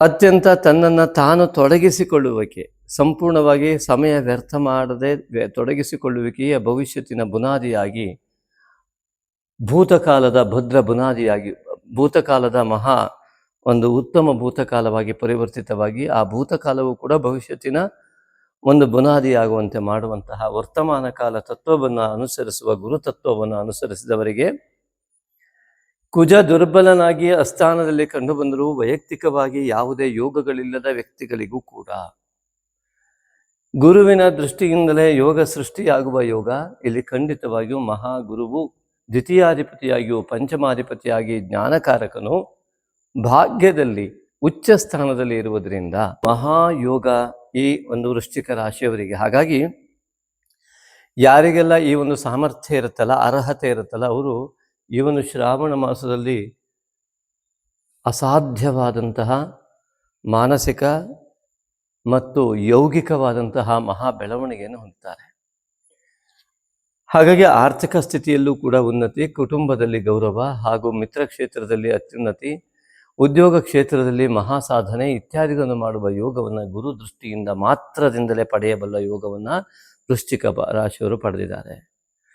ಅದನ್ನು ಬಳಸಿಕೊಳ್ಳುವ ವಿಧಾನ ನಿಮಗಷ್ಟೇ ಇರುವಂಥದ್ದು, ನಿಮ್ಮ ಅರ್ಹತೆಯನ್ನು ಅವಲಂಬಿಸಿದೆ. ಆ ಮಹಾ ಅರ್ಹತೆ ಯಾಕೆ ನಿಮಗೆ ಗೋಚರವಾಗದೇ ಇರಬಹುದು ಅಂತಂದರೆ ಅದನ್ನೇ ಕೇತು ದೋಷ, ಕೇತುವಿನಿಂದ ಆವೃತವಾದ ಗುರು ಕುಜರು, ಅದನ್ನೇ ಮಾಯೆ ಅಂತ ಕರೆದಿದ್ದಾರೆ. ಹಾಗಾಗಿ ನಾಗಶಕ್ತಿ ವಿನಾಯಕನ ಮಾನಸ ಪೂಜೆಯನ್ನು ಯಥಾಕ್ರಮವಾಗಿ ಮಾಡಿದರೆ ನೋಡಿ, ಈ ದೇಹ ದೇವರು ಕೊಟ್ಟ ಯಂತ್ರ. ನಮಗೆ ಆ ಯಂತ್ರದ ಚಾಲನೆಗೆ ಬೇಕಾಗಿರೋದು ಮನೋಬುದ್ಧಿ, ಮನಸ್ಸು ಬುದ್ಧಿ. ಅದೇ ಚಂದ್ರ ಮತ್ತು ಬುಧ ಇತ್ಯಾದಿಗಳು, ಸಂಸ್ಕಾರ ಇತ್ಯಾದಿಗಳು ಯಂತ್ರ ಚಾಲನೆಗೆ ಬೇಕಾದ ಸಾಫ್ಟ್ವೇರ್ಗಳು. ಹಾಗಾಗಿ ಆ ಒಂದು ಈ ಯಂತ್ರದ ಚಾಲನೆಯನ್ನು ಮಾಡಬೇಕು, ಸರಿಯಾದ ಕ್ರಮದಲ್ಲಿ ಅದನ್ನು ಅರ್ಥೈಸಿಕೊಂಡು ನಾವು ಅಳವಡಿಸ್ಕೊಂಡಾಗ ಜೀವನದಲ್ಲಿ ನಮ್ಮ ಪೂರ್ವಜನ್ಮದ ಪುಣ್ಯಾಂಶವನ್ನು ಮಾತ್ರ ಗ್ರಹಿಸುವ ಸಾಮರ್ಥ್ಯ ನಮಗೆ ಬರುತ್ತದೆ. ಅಂತಹ ಒಂದು ಅದ್ಭುತವಾದ ಸಾಮರ್ಥ್ಯಕ್ಕೆ ಪ್ರತಿಬಂಧಕವಾದ ಕೇತುದೋಷ, ರಾಹುದೋಷಗಳು, ಮನಸ್ಸಿನ ಯೋಚನೆಗೆ ಬರುವ ವಿಘ್ನಗಳು, ಯಾವ ಯೋಚನೆಯಿಂದ ಯಾವ ನಿರ್ಧಾರ ಹೊರಬರಬೇಕು ಅದಕ್ಕೆ ಬೇಕಾದ ದೋಷ. ರಾಹುವಿನಿಂದ ನಿರ್ಧಾರಕ್ಕೆ ತೊಂದರೆಯು, ರಾಹುವಿನಿಂದಲೂ ಯೋಚನೆಗೆ ಧಕ್ಕೆ ಬರ್ತದೆ, ಕೇತುವಿನಿಂದಲೂ ಯೋಚನೆಗೆ ವಿಘ್ನಗಳು ಬರ್ತವೆ. ಈ ಯೋಚನೆಗಳಿಗೆ ವಿಘ್ನ ಬಂದಾಗ ಸ್ವಾಭಾವಿಕವಾಗಿ ಉತ್ತಮ ನಿರ್ಣಯ ಹೊರಬರದೇ ಇರುವಂಥದ್ದೇ ಬುಧಗ್ರಹದ ದೋಷ. ಅದರಿಂದಾಗಿ ಮನಸ್ಸು ಮತ್ತು ಬುದ್ಧಿಯ ಪ್ರಕ್ರಿಯೆಯು ಅತ್ಯಂತ ಸ್ಪಷ್ಟವಾಗಿ ನಮಗೆ ಬಂದಾಗ ಮಾತ್ರ ಸ್ವಾಭಾವಿಕವಾಗಿ ಆ ಒಳಮನಸ್ಸು ಮತ್ತು ಹೊರಮನಸ್ಸು ಉತ್ತಮವಾದ ಪೂರ್ವಜನ್ಮದ ಯಾವ ಉತ್ತಮವಾದ ಪುಣ್ಯಾಂಶವಿದೆ ಅದನ್ನು ಒಳಮನಸ್ಸು ಹೊರ ತೆಗೆಯುವ ಮೂಲಕವಾಗಿ ಯೋಗವನ್ನು ಸೃಷ್ಟಿಸ್ತಾ ಹೋಗುತ್ತೆ. ಹಾಗೆಯೇ ಹೊರಮನಸ್ಸು ಅದಕ್ಕೆ ತಕ್ಕಂತೆ ಯೋಚನೆಯನ್ನು ಮಾಡಿ ನಿರ್ಧಾರ ತೆಗೆದುಕೊಳ್ಳುತ್ತೆ. ಇದಕ್ಕೋಸ್ಕರವಾಗಿ ಸುಪ್ತ, ಸ್ವಪ್ನ, ಜಾಗೃತ ಅವಸ್ಥಾ ಅಂತ ಏನು ಹೇಳ್ತಾರೆ, ಸುಷುಪ್ತಿ ಅವಸ್ಥೆ ಏನಿದೆ ಎಲ್ಲದರಲ್ಲೂ ಕೂಡ ಒಳಮನಸ್ಸಿನ ಪ್ರಕ್ರಿಯೆ ಬಹಳ ಮುಖ್ಯವಾಗಿದೆ, ಚಿತ್ತಶುದ್ಧಿ. ಅದಕ್ಕೋಸ್ಕರವಾಗಿ ಈ ಒಂದು ನಾಗಶಕ್ತಿ ವಿನಾಯಕನ ಆರಾಧನೆಯನ್ನು ಮಾಡುವುದರಿಂದಲೇ ಮಾನಸ ಪೂಜೆಯನ್ನು ಯಥಾಕ್ರಮವಾಗಿ ಮಾಡಿದಾಗ ಈ ದೇವರ ಕೊಟ್ಟ ಯಂತ್ರ ಸಂಪೂರ್ಣವಾಗಿ ಸರಿಯಾದ ರೀತಿಯಲ್ಲಿ ಯೋಗವನ್ನು ಪಡೆಯುತ್ತೆ. ಆದ್ದರಿಂದಾಗಿ ಈ ವಿಡಿಯೋದ ಕ್ಲಿಪ್ಪಿನಲ್ಲಿ ಕೊನೆಗೆ ಖಂಡಿತವಾಗಿ ಇದರ ಬಗ್ಗೆ, ಯಂತ್ರದ ಬಗ್ಗೆ ಕೂಡ ಹೇಳಿದ್ದೇವೆ, ಮಾನಸ ಪೂಜೆಯ ವಿಧಾನವನ್ನು ಹೇಳಿದ್ದೇವೆ. ದಯವಿಟ್ಟು ಗಮನಿಸಿ, ಅದನ್ನು ಅನೇಕರಿಗೆ ಶೇರ್ ಮಾಡುವ ಮೂಲಕವಾಗಿ ನಿಮಗೂ ಕೂಡ ಒಳ್ಳೆಯದಾಗಲಿ. ಆ ಪಡೆದಂತಹ ಯಾವ ವಿಡಿಯೋವನ್ನು ನೋಡುವ ಮಹಾಶಯರು ಯಾರ್ಯಾರಿದ್ದಾರೆ ಅವರಿಗೆಲ್ಲವೂ ಕೂಡ ಈ ಒಳ್ಳೆಯ ಫಲ ಸಿಗುವಂತಾಗಲಿ. ನಾಗಶಕ್ತಿ ವಿನಾಯಕನಲ್ಲಿ ಭಕ್ತಿಯುಕ್ತವಾಗಿ ನಂಬಿಕೆ ಇರುವ ನಾನಂತೂ ಪ್ರಾರ್ಥನೆ ಮಾಡ್ತೇನೆ. ಹಾಗಾಗಿ ಯಾರಿಗೂ ಕೂಡ ಕೆಟ್ಟ ಫಲ ಬೇಕಾಗಿಲ್ಲ, ಒಳ್ಳೆಯ ಫಲವೇ ಬೇಕಾಗಿದೆ. ನಮ್ಮ ಆಶಯವು ಅದೇ ಜಗತ್ತಿಗೆ ಒಳ್ಳೆಯದಾಗಲಿ ಅನ್ನುವಂಥದ್ದು. ಹಾಗಾಗಿ ಜಗತ್ತೆಲ್ಲ ಒಳ್ಳೆಯದಾದಾಗ, ನಿಮಗೂ ಒಳ್ಳೆಯದಾದಾಗ, ಸ್ವಾಭಾವಿಕವಾಗಿ ಸಮಾಜಕ್ಕೆ ಒಳ್ಳೆಯದಾದಾಗ ಆ ಸಮಾಜದಲ್ಲಿರುವ ಪ್ರತಿಯೊಬ್ಬರಿಗೂ ಒಳ್ಳೆಯದಾಗತ್ತೆ. ಹಾಗೆ ಅದರಲ್ಲಿ ನಾವು ಕೂಡ ಬರ್ತೇವೆ. ಹಾಗಾಗಿ ನಿಮಗೆಲ್ಲ ಒಳ್ಳೆಯದಾಗಲಿ. ಆ ಮೂಲಕ ಸ್ವಾಭಾವಿಕವಾಗಿ ಎಲ್ಲವೂ ಕೂಡ ಒಳಿತಿನತ್ತ ಹೋಗುತ್ತೆ. ಆದ್ದರಿಂದಾಗಿ ಇಲ್ಲಿ ಗುರು ದೃಷ್ಟಿ ಇರುವಂಥದ್ದು, ಪಂಚಮ ದೃಷ್ಟಿ ಇರುವಂಥದ್ದು, ಪಂಚಮಾಧಿಪತಿಯ ಪಂಚಮ ದೃಷ್ಟಿ, ಇದನ್ನು ಮಹಾಯೋಗ ಅಂತ ಹೇಳಿರುವಂಥದ್ದು ನಾನು. ಇಲ್ಲಿ ಒಂದೆರಡಲ್ಲ, ಇಲ್ಲಿ ತೃತೀಯದಲ್ಲೂ ಕೂಡ ಗುರುದೃಷ್ಟಿ, ಹಾಗೆಯೇ ಪಂಚಮಕ್ಕೆ ಗುರುದೃಷ್ಟಿ, ಪಂಚಮಾಧಿಪತಿಯ ಗುರುದೃಷ್ಟಿ ವೃಶ್ಚಿಕ ರಾಶಿಯವರಿಗೆ ಪಂಚಮಕ್ಕೂ ಕೂಡ ಇದೆ. ಪಂಚಮದಿಂದ ಗುರುವಿನಿಂದ ಪಂಚಮದಲ್ಲಿ ಕೂಡ ನಿಮ್ಮ ರಾಶಿಗೆ ಇದೆ. ಇದು ಅದ್ಭುತವಾದ ಯೋಗ ಆಗಿದೆ. ಮತ್ತೆ ಗುರುವಿನಿಂದ ಸಪ್ತಮ ದೃಷ್ಟಿ ಎನ್ನುವಂಥದ್ದು ತೃತೀಯದಲ್ಲಿ ಇರುವಂಥದ್ದು. ಇದು ಕೂಡ ಅದ್ಭುತವಾದ ಗುರುದೃಷ್ಟಿಯ ಯೋಗವನ್ನು ದ್ವಿತೀಯಾಧಿಪತಿಯ ಪಂಚಮಾಧಿಪತಿಯ ಆ ಒಂದು ದೃಷ್ಟಿ ಅತ್ಯಂತ ಪ್ರಬಲವಾಗಿದ್ದು ಭಾಗ್ಯದಲ್ಲಿ ಗುರು ಇರುವಂಥದ್ದು ಇದೆಯಲ್ಲ, ಇದು ಸಾಮಾನ್ಯ ಯೋಗ ಖಂಡಿತ ಅಲ್ಲ. ಇದನ್ನು ಪಡೆಯುವ ಅರ್ಹತೆ ಯಾವ್ಯಾವ ವ್ಯಕ್ತಿಗಳಿಗೆ ಎಷ್ಟಿದೆ ಅನ್ನೋದು ಮಾತ್ರ ಮುಖ್ಯ ಆಗಿದೆ. ಹಾಗಾಗಿ ಆ ಎಲ್ಲ ಅರ್ಹತೆಗಳು ನಿಮಗೆ ಎಲ್ಲಿ ಪ್ರತಿಬಂಧಕವಾಗಿದೆ? ಸ್ವಾಮಿ, ನಮ್ಗೆ ಹಣಕ್ಕೆ ತೊಂದರೆ, ಸಾಲ ಬಾಧೆ, ತುಂಬ ತೊಂದರೆ ಇದೆ, ಬಂಡವಾಳ ಹಾಕಿದ್ರೆ ನಾವು ಲಾಭ ಮಾಡೋದು, ಬಂಡವಾಳ ಹಾಕೋದಕ್ಕೆ ದುಡ್ಡಿಲ್ಲ, ಈ ರೀತಿಯಾದ ಸಾಮಾಜಿಕ ಸುನಾಮಿ ಏನಿದೆಯಲ್ಲ ವ್ಯಾವಹಾರಿಕವಾಗಿ, ಇದು ಮನುಷ್ಯನ ಮಾನಸಿಕತೆಯನ್ನು ಹದಗೆಡಿಸ್ತಾ ಇದೆ. ನಿಜವಾದ ಯೋಗ ಹೊರಗೆ ಬರೋದಕ್ಕೆ ಬಿಡ್ತಾ ಇಲ್ಲ. ಆದ್ದರಿಂದಾಗಿ ಈ ಸಾಮಾಜಿಕ ಸುನಾಮಿಯ ಮಧ್ಯದಲ್ಲಿ ಈಜಿಕೊಂಡು ಹೋಗುವಂಥ ಯೋಗ ಇದೆಯಲ್ಲ, ಅಂತಹ ಈ ಸುನಾಮಿಯಲ್ಲೂ ಈಜಿಕೊಂಡು ಹೋಗುವಂಥ ಯೋಗ ಇದೆ ಇಲ್ಲಿ. ಅಂಥದ್ದನ್ನು ಕೂಡ ತಡೆಯುವ ಶಕ್ತಿ ಇಲ್ಲಿದೆ. ಹಾಗಾಗಿ ಯಾವುದಾದ್ರೂ ಒಂದು ಆಧಾರ ಬೇಕಲ್ಲವೇ? ಅದೇ ಗುರು. ಹಾಗಾಗಿ ಈಗಾಗಲೇ ಹೇಳಿದ ತತ್ವಗಳನ್ನು ಆಧರಿಸಿದಾಗ ನಮ್ಮ ವ್ಯಕ್ತಿತ್ವದಲ್ಲಿ ಆಗುವ ವ್ಯತ್ಯಾಸದಿಂದಾಗಿ ನಮ್ಮ ಪುಣ್ಯಾಂಶ ಪಾಪಾಂಶಗಳ ವಿತರಣೆ ಆಗುವಂಥದ್ದು. ನಮ್ಮಲ್ಲಿ ಪುಣ್ಯಾಂಶವನ್ನು ಹೆಚ್ಚಿಸಿಕೊಳ್ಳುವ ವಿಧಾನಕ್ಕೆ ಮೊದಲು ದಿನಕ್ಕೆ ಅರ್ಧ ಗಂಟೆ ಆದರೂ ಬಾಹ್ಯ ಪ್ರಪಂಚವನ್ನು ಬಿಟ್ಟು ಒಳಗಡೆ ಪ್ರಪಂಚವನ್ನು ಪ್ರವೇಶ ಮಾಡಿದರೆ ಬಾಹ್ಯ ಪ್ರಪಂಚವನ್ನು ಆ ವ್ಯಕ್ತಿ ಗೆಲ್ತಾನೆ. ಒಳಗಡೆ ಸಂಪೂರ್ಣವಾಗಿ ತನ್ನ ಹಿಡಿತಕ್ಕೆ ತನ್ನನ್ನು ತೆಗೆದುಕೊಂಡಂಥ ವ್ಯಕ್ತಿ ಇಡೀ ಪ್ರಪಂಚವನ್ನು ಹಿಡಿಯಬಲ್ಲ. ಆದ್ದರಿಂದಾಗಿ ಆಂತರಿಕ ಪ್ರಪಂಚದೆಡೆಗೆ ಹೋದಾಗ ಮಾತ್ರ ಆ ಕೇತು ದೋಷಾದಿಗಳು ನಿವಾರಣೆ ಮಾಡಲಿಕ್ಕೆ ಋಷಿಮುನಿಗಳು ಕೊಟ್ಟಂಥ ಒಂದೇ ಒಂದು ಮಾರ್ಗ ನಾಗಯಜ್ಞೋಪವೀತ ಗಣಪತಿ ಅತ್ಯಂತ ಪ್ರಾಬಲ್ಯತೆಯನ್ನು ಕೊಡುತ್ತೆ. ಯಾವುದೇ ದೇವರ ಪೂಜೆಯನ್ನು ಮಾಡುವಾಗಲೂ ಕೂಡ ಆ ಮನಸ್ಸಿಗೆ ವಿಘ್ನ ಬರಬಾರದು ಎಂದು ಗಣಪತಿಯ ಪೂಜೆಯನ್ನು ಮಾಡ್ತಾರೆ. ಯೋಗಗಳಿಗೆ ಯಾವುದೇ ರೀತಿಯಾದ ಎಲ್ಲ ನವಗ್ರಹ ತತ್ವಗಳ ಸಂಪೂರ್ಣ ಒಳ್ಳೆಯ ಫಲ ಸಿಗುವುದಕ್ಕಾಗಿ ನಮ್ಮ ನವಗ್ರಹ ಯಂತ್ರವೇ ನಮ್ಮ ದೇಹದಲ್ಲಿದೆ. ಅದೇ ಮನೋಬುದ್ಧಿ ಅಹಂಕಾರ ಇತ್ಯಾದಿಗಳು, ಆಸೆ ಕುಜನಿಂದ, ಮೋಹ ರಾಹುವಿನಿಂದ, ಸಮಯ ಶನೇಶ್ವರನಿಂದ, ಕೇತುವಿನಿಂದ ವಿಘ್ನಗಳು, ಅದೇ ರೀತಿಯಾಗಿ ಗುರುವಿನಿಂದ ಸಂಸ್ಕಾರ ಮತ್ತು ಜ್ಞಾನ, ಬುಧನಿಂದ ನಿರ್ಣಯಾತ್ಮಕ ಶಕ್ತಿ, ಶುಕ್ರನಿಂದ ಪಂಚೇಂದ್ರಿಯಗಳು, ಆ ಒಂದು ಶುದ್ಧವಾದ ಪಂಚೇಂದ್ರಿಯಗಳ ಸದ್ಬಳಕೆ. ಹಾಗಾಗಿ ಈ ರೀತಿಯಾಗಿ ಇರುವಂಥದ್ದು. ಆದ್ದರಿಂದ ಈ ಒಂದು ಅರ್ಹತೆ ಎನ್ನುವಂಥದ್ದು ಬರಬೇಕಾದ್ರೆ ಅದಕ್ಕೆ ಪ್ರತಿಬಂಧಕವಾದ ದೋಷಕ್ಕೆ ಈ ಮಾನಸ ಪೂಜೆ, ನಾಗಶಕ್ತಿ ವಿನಾಯಕನ ಮಾನಸ ಪೂಜೆ ಅತ್ಯಂತ ಶ್ರೇಷ್ಠ ಅನ್ನೋದರಲ್ಲಿ ನಮಗೆ ಯಾವ ಸಂದೇಹ ಖಂಡಿತ ಇಲ್ಲ. ದಯವಿಟ್ಟು ಅನುಸರಿಸ್ತಾ ಇರುವಂತಹ ಈ ಒಂದೆರಡು ವಾಕ್ಯವನ್ನು ಹೇಳಿ ಹೋಗ್ತೇನೆ. ಯಾಕೆ ನಮಗಿಲ್ಲ ಅಂದರೆ, ಒಂದು ನಮ್ಮ ವೈಯಕ್ತಿಕ ಅನುಭವ ಒಂದಾದರೆ, ಎರಡನೇದಾಗಿ ಇದನ್ನು ಅನುಸರಿಸ್ತಾ ಇರುವುದನ್ನು, ನಮ್ಮ ವೈಯಕ್ತಿಕ ಅನುಭವವನ್ನು ಅನೇಕರಿಗೆ ಹಂಚಿ ಇದನ್ನು ನೀವು ಮಾಡಿ ಅಂತ ಹೇಳಿದಾಗ ಅತ್ಯಂತ ಶ್ರದ್ಧಾ ಭಕ್ತಿಯಿಂದ ನಂಬಿಕೆಯಿಂದ ಮಾಡಿದ್ರು. ಅನೇಕರು ತಮಗೆ ಒಳ್ಳೆಯದಾಯಿತು ಅಂತ ಹೇಳೋದಕ್ಕೆ ಹಿನ್ನೆಲೆ, ಕೆಟ್ಟದಾದರೆ ತಕ್ಷಣ ಹೇಳ್ತಾರೆ. ಎಲ್ಲರೂ ಕೂಡ ಹಾಗೇನೆ, ಮನುಷ್ಯನ ಸ್ವಭಾವ. ಕೆಟ್ಟದನ್ನು ತಕ್ಷಣ ಹೇಳಿಬಿಡೋದು, ಒಳ್ಳೆಯದನ್ನೇ ಮತ್ತೊಬ್ಬರು ಒಳ್ಳೆಯದಾದರೆ ಅವ್ರಿಗೆ ಒಳ್ಳೆಯದಾಗಿದೆ ಅದನ್ನು ಹೇಳಲಿಕ್ಕೆ ಸ್ವಲ್ಪ ಹಿಂಜರಿಕೆ ಇರುತ್ತೆ. ನಮಗೆ ಒಳ್ಳೆಯದಾದ್ರೆ ಮಾತ್ರ ನಮ್ಮನ್ನು ಹೊಗಳ್ಕೊಳ್ಳೋದಕ್ಕೆ ಯಾರು ಇರ್ತಾರ ನೋಡ್ತೀವಿ. ಹಾಗಾಗಿ ನಮ್ಮನ್ನು ಹೊಗಳ್ಕೊಳ್ಳೋರು ಯಾರು ಇದ್ದಾರಾ ಅನ್ನುವಂಥ ದೃಷ್ಟಿಯಲ್ಲಿ ಇರುವಂಥ ಮನುಷ್ಯರು ತಮಗೆ ಒಳ್ಳೆಯದಾದಾಗ ಅದನ್ನ ಹೇಳೋದಕ್ಕೆ ಹೋಗೋದು ತುಂಬ ಕಡಿಮೆ. ಆದರೂ ಕೂಡ ಅನೇಕರು ಈ ಮಾನಸ ಪೂಜೆಯನ್ನು ಅತ್ಯಂತ ಶ್ರದ್ಧಾಭಕ್ತಿ ನಂಬಿಕೆಯಿಂದ ಮಾಡ್ತಾ ಈ ಒಂದು ಉತ್ತಮವಾದಂತಹ ಫಲವನ್ನು ಪಡಿತಾ ಇದ್ದೀವಿ ಅಂತ ಹೇಳಿದ್ದಾರೆ. ಅವರಿಗೆಲ್ಲ ನನ್ನ ಆತ್ಮೀಯ ಧನ್ಯವಾದಗಳು. ಅವರಿಗೆ ಇನ್ನೂ ಕೂಡ ಒಳ್ಳೆಯದಾಗಲಿ ಅಂತ ನಾನು ಆತ್ಮೀಯವಾಗಿ ಬಯಸ್ತೇನೆ. ಹಾಗೆ ಯಾರೆಲ್ಲ ಈ ನಾಗಶಕ್ತಿ ವಿನಾಯಕನ ಮೂಲ ಮಂತ್ರ ಹವನಕ್ಕೂ ಕೂಡ ಸಂಕಲ್ಪಕ್ಕೆ ಇಲ್ಲಿ ಬಂದು ಭಾಗವಹಿಸಿದ್ದಾರೆ, ಕೆಲವರು ದೂರದಿಂದ ಪ್ರಸಾದವನ್ನು ತರಿಸಿಕೊಳ್ಳುವ ವ್ಯವಸ್ಥೆ ಮಾಡ್ಕೊಂಡಿದ್ದಾರೆ, ಅವರೆಲ್ಲರಿಗೂ ಕೂಡ ಉತ್ತಮವಾದ ಫಲ ಸಿಗಲಿ. ಅವರೆಲ್ಲರಿಗೂ ಕೂಡ ನಮ್ಮ ಆತ್ಮೀಯ ಧನ್ಯವಾದಗಳು. ಹಾಗೆಯೇ ಈ ಒಂದು ನಾಗಶಕ್ತಿ ವಿನಾಯಕನ ಮೂಲ ಮಂತ್ರ ಹವನ ಪ್ರತಿ ಹುಣ್ಣಿಮೆ ಅಮಾವಾಸ್ಯೆಯನ್ನು ನಡೀತಾ ಇದೆ. ನಿಮಗೂ ಕೂಡ ಖಂಡಿತವಾಗಿಯೂ ಈ ಸಂಕಲ್ಪಕ್ಕೆ ಅವಕಾಶ ಇದೆ. ಅದಕ್ಕೆ ಮಾಹಿತಿಗಾಗಿ ನೀವು ವಾಟ್ಸಪ್ ಮಾಡ್ಬೋದು, ಮತ್ತು ಈ ಮುಂದಿನ ವಿಡಿಯೋದ ಕ್ಲಿಪ್ಗಳಲ್ಲಿ ನೋಡ್ಬೋದು. ಮತ್ತು ಮಾನಸ ಪೂಜೆ ವಿಶೇಷವಾಗಿ ಯಾರಿಗೆ ಲಭ್ಯವಾಗೇ ಇಲ್ವೋ ಅವರು ಕೂಡ ಮಾನಸ ಪೂಜೆ ಅಂತ ವಾಟ್ಸಪ್ ಮಾಡುವ ಮೂಲಕ ಮಾತ್ರ ನೀವು ಪಡೆಯಲಿಕ್ಕೆ ಸಾಧ್ಯ, ಉಚಿತವಾಗಿ ಪಡೆಯಬಹುದು. ಮತ್ತು ಇಲ್ಲಿ ವಿಶೇಷವಾಗಿ ಈ ಹುಣ್ಣಿಮೆ ಮತ್ತು ಅಮಾವಾಸ್ಯೆಗಳು ಚಂದ್ರನ ಒಂದು, ರವಿ ಮತ್ತು ಚಂದ್ರನ ಮಧ್ಯದ ಆಟ ಆಗಿರುತ್ತೆ. ಎಲ್ಲಿ ರವಿಯಿಂದ ವಿಮುಖವಾದ ಇನ್ನೊಂದು ಸ್ಥಿತಿಯಲ್ಲಿದ್ದಾಗ ಅಲ್ಲಿ ಸಂಪೂರ್ಣ ಚಂದ್ರ, ರವಿಯ ಜೊತೆಗೆ ಬೆರೆತಂತಹ ಚಂದ್ರ ಅಮಾವಾಸ್ಯೆ. ಮನಸ್ಸಿನ ಪ್ರಕ್ರಿಯೆಯು ಏರುಪೇರಾಗ್ತಾ ಇರತ್ತೆ ಅಲ್ವಾ? ಹಾಗೆಯೇ ಇಲ್ಲಿ ಜಲಕಾರಕನಾದ ಚಂದ್ರನು ಕೂಡ ಹೇಗೆ ಸಮುದ್ರದ ಉಬ್ಬರ ಮೇಲ್ ಬರ್ತದೆ ಹುಣ್ಣಿಮೆಯಲ್ಲಿ, ಯಾವಾಗ ರವಿ ಜೊತೆಗೆ ಚಂದ್ರ ಬಂದಾಗ ಜಲಕಾರಕನಾದ ಚಂದ್ರ ಜಲವನ್ನು ಎಳೆಯುವುದನ್ನು ಕಡಿಮೆ ಮಾಡ್ತಾನೆ. ಹೀಗೆ ಆ ಮನಸ್ಸು ಎನ್ನುವಂಥದ್ದು ರವಿಯ ಜೊತೆಗೆ ವಿಲೀನವಾಗುವಂಥದ್ದು, ಆತ್ಮಕಾರಕನ ಜೊತೆಗೆ ವಿಲೀನವಾಗುವಂಥ ಯೋಗ ಇರ್ತದೆ.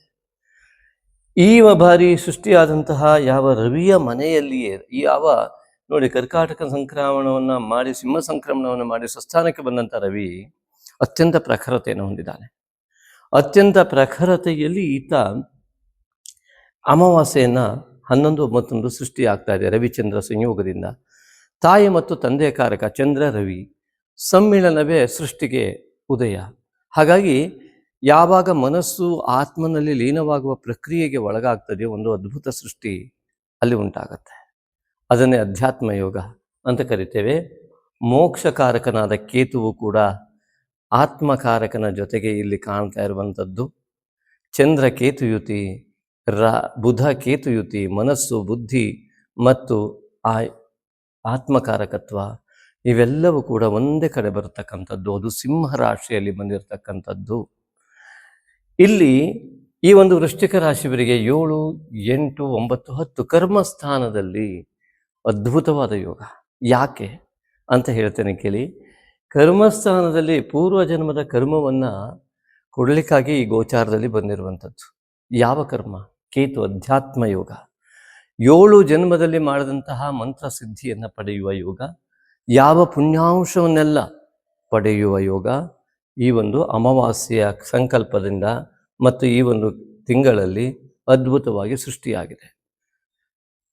ಭೌಗೋಳಿಕವಾಗಿ ಸೂರ್ಯ ಉದಯ ಆದ, ಮಲಗಿದವ ಒಳಗೆ ಇದ್ದ. ಸೂರ್ಯನ ಉದಯದಿಂದ ಅವನಿಗೇನು ಪ್ರಯೋಜನ? ಅವನ ಅರ್ಹತೆ ಸೂರ್ಯನ ಬೆಳಕನ್ನು ಪಡೆಯುವುದೇ ಇಲ್ಲ. ಹಾಗೆಯೇ ಅರ್ಹತೆ ಎನ್ನುವುದು ಹೊರಗಡೆ ಮನೆಯನ್ನು ಬಿಟ್ಟು ಬಂದವನಿಗೆ ಸೂರ್ಯನ ಬೆಳಕನ್ನು ಪಡೆಯುವ ಸ್ವಾಭಾವಿಕ ಅರ್ಹತೆ ಇರುತ್ತೆ. ಹಾಗಾಗಿಯೇ ಈ ಅರ್ಹತೆಯ ವಿಚಾರವನ್ನು ಚಿಂತನೆ ಮಾಡಿಕೊಂಡೇ ಈ ಫಲವನ್ನು ಅರ್ಥೈಸಿಕೊಳ್ಳುವುದು ಒಳ್ಳೆಯದು. ಮತ್ತು ಇಷ್ಟೊಂದು ಮಹಾಯೋಗವಾಗಿದ್ದರೂ ಅರ್ಹತೆ ಇದ್ದವರಿಗೂ ಸಿಗದೇ ಇರೋದು ಹೇಗೆ? ಇದು ಇನ್ನೊಂದು ಪ್ರಶ್ನೆ ಕೂಡ ಹೌದು.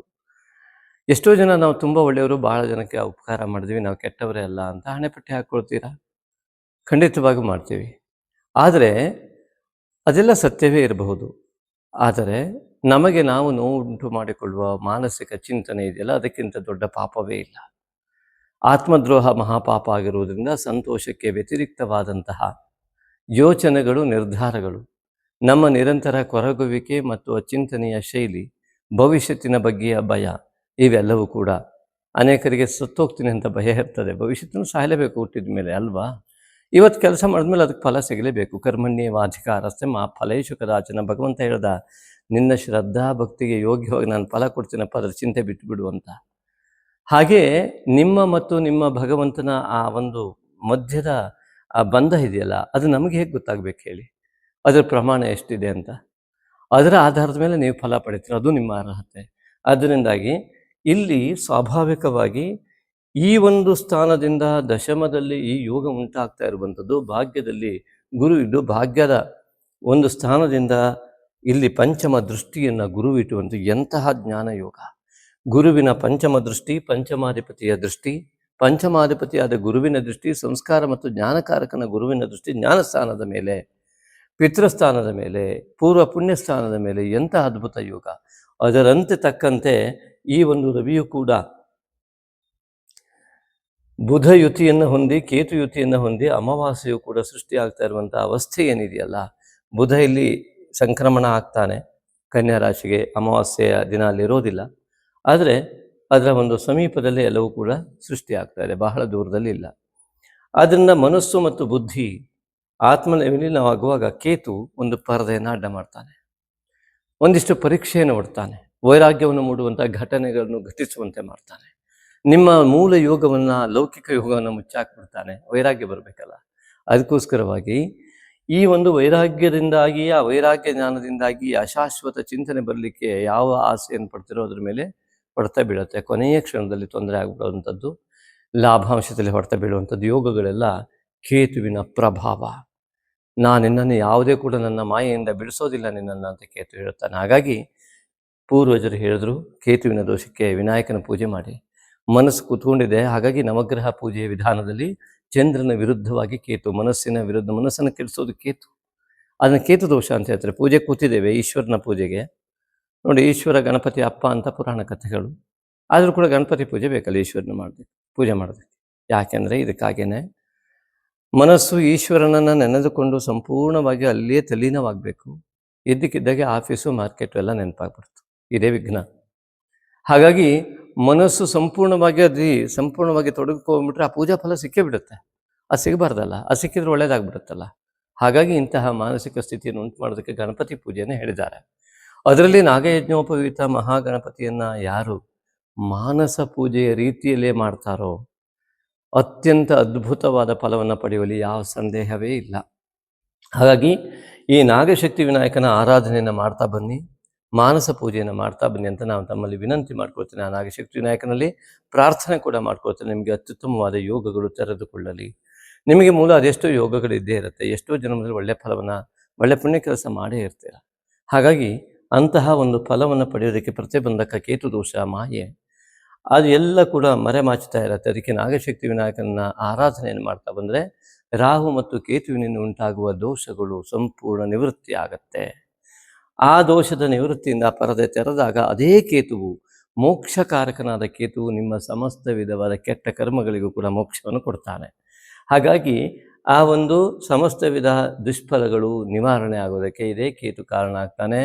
ಯಾವ ಹಠದಿಂದ ದೋಷಗಳು ಉಂಟಾಗ್ತವೋ ಹಠವು ಛಲವಾಗಿ ಒಳ್ಳೆಯ ಸಾಧನಾ ಯೋಗವನ್ನು ರಾಹು ಕೊಡ್ತಾನೆ. ಅದರಿಂದಾಗಿ ರಾಹು ಮತ್ತು ಕೇತು ಎನ್ನುವರು ರಾಕ್ಷಸರು ಅಂತ ಹೇಳಿದರೆ ಯಾಕೆ? ರಾಕ್ಷಸ ಈಸ್ ಈಕ್ವಲ್ ಟು ಪವರ್ಫುಲ್ ಅಂತ ಅರ್ಥ, ಅತ್ಯಂತ ಬಲಶಾಲಿ. ನೋಡಿ, ರಾಹು ಕೇತುಗಳು ಈ 180 ಡಿಗ್ರಿಯಲ್ಲಿ ಎರಡು ಗ್ರಹಗಳು ಪರಸ್ಪರ ಬಲವನ್ನು ಹೊಂದಿರ್ತವೆ. ಆದ್ದರಿಂದ ಇದರಿಂದ ಪ್ರಭಾವಿತವಾಗುವ ಎಲ್ಲ ಗ್ರಹಗಳು, ಎಲ್ಲ ಭಾವಗಳು ಕೂಡ ಅದರಿಂದ ಪ್ರಭಾವಿತವಾಗಿಬಿಡ್ತವೆ. ಅದರಿಂದಾಗಿ ಈ ಮಾಯೆ ಅನ್ನೋದು ಸೃಷ್ಟಿಯಾಗುತ್ತೆ. ಅದೇ ಜಗತ್ತಿನ ಮಾಯೆ. ನಮಗೆ ಯೋಗ ಇದ್ದರೂ ನಮಗೆ ಗುರುತಿಸಿಕೊಳ್ಳಲಾಗದ ಅವ್ಯವಸ್ಥೆ. ಹಾಗಾಗಿ ಮನಸ್ಸಿನಲ್ಲಿ ಆಗುವಂಥ ದೋಷಗಳು, ಯಾವ ಆಂಗ್ಸೈಟಿ ಇರ್ಬೋದು, ಆತಂಕ, ಭಯ ಎಲ್ಲವೂ ಕೂಡ ಹೋಗೋದಕ್ಕಾಗಿ ನಾಗಶಕ್ತಿ ವಿನಾಯಕನ ಆರಾಧನೆ ತುಂಬ ಅನುಕೂಲ ಮಾಡಿಕೊಡುತ್ತೆ ಮಿತ್ರರೇ. ಹಾಗಾಗಿ ಯಾವುದೇ ಮಾತ್ರೆ ತೆಗೆದುಕೊಂಡು ಆಂಗ್ಸೈಟಿ ಶುರುವಾಗಿರೋದಿಲ್ಲ, ಹೋಗೋದಕ್ಕಾಗಿ ಮಾತ್ರೆ ತಗೊಳ್ಬೋದು ಅಲ್ವಾ. ಹಾಗಾಗಿ ಬರಬೇಕಿದ್ರೆ ಮಾತ್ರೆ ಬೇಡ, ಹೋಗೋದಕ್ಕೆ ಮಾತ್ರ ಬೇಕು ಅಂತ ಆದರೆ ಸ್ವಲ್ಪ ವಿಚಾರ ಮಾಡಬೇಕಾಗತ್ತೆ.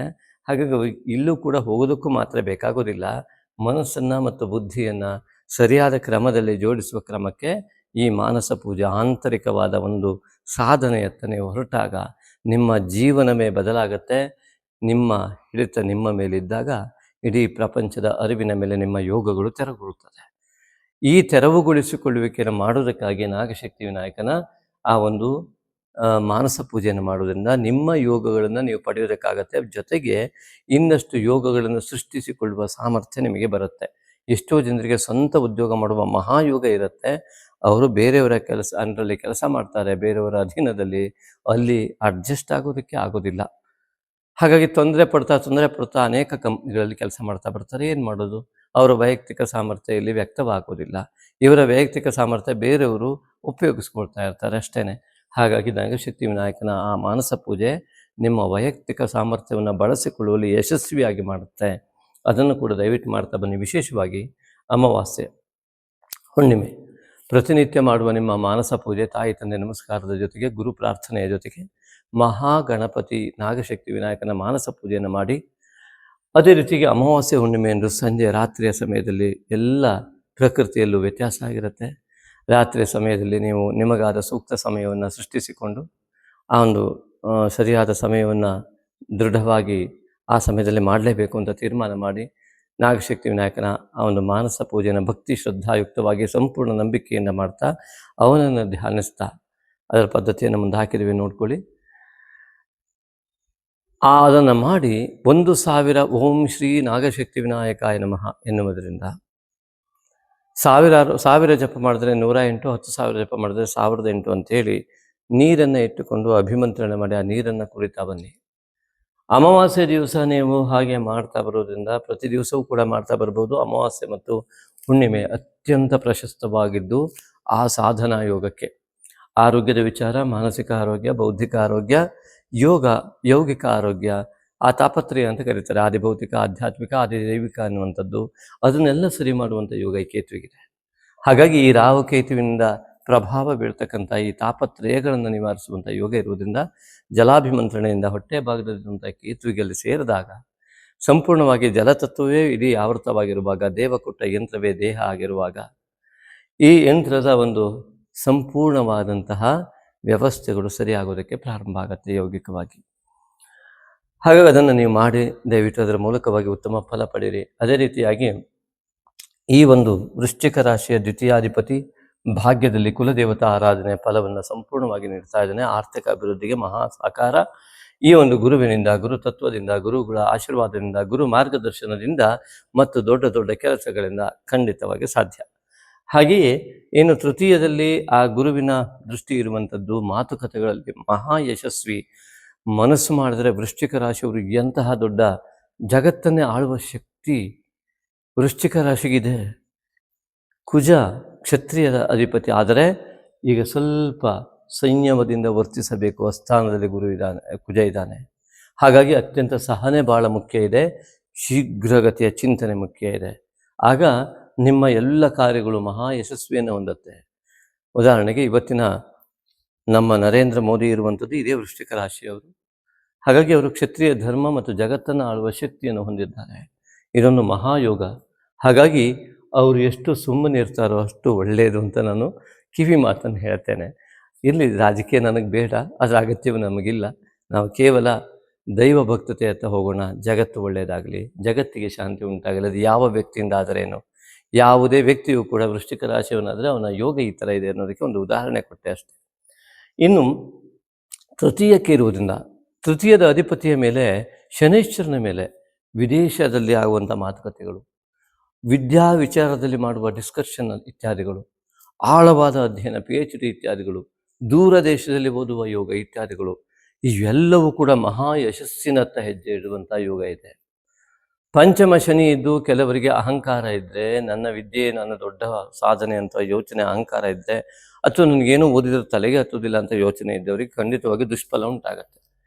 ಹಾಗಾಗಿ ಈ ಲೇಜಿನೆಸ್, ಉದಾಹರಣೆ ಇವತ್ತು ಓದೋದನ್ನು ನಾಳೆ ಓದೋಣ, ಇವತ್ತು ಮಾಡೋ ಕೆಲಸವನ್ನು ನಾಳೆ ಮಾಡೋಣ ಅಂತ ಯಾರು ಅನ್ಕೋತಾರಲ್ಲ, ಶನಿಯ ದೋಷವನ್ನು ಗ್ರಹಿಸ್ತಾ ಹೋಗ್ತಾರೆ.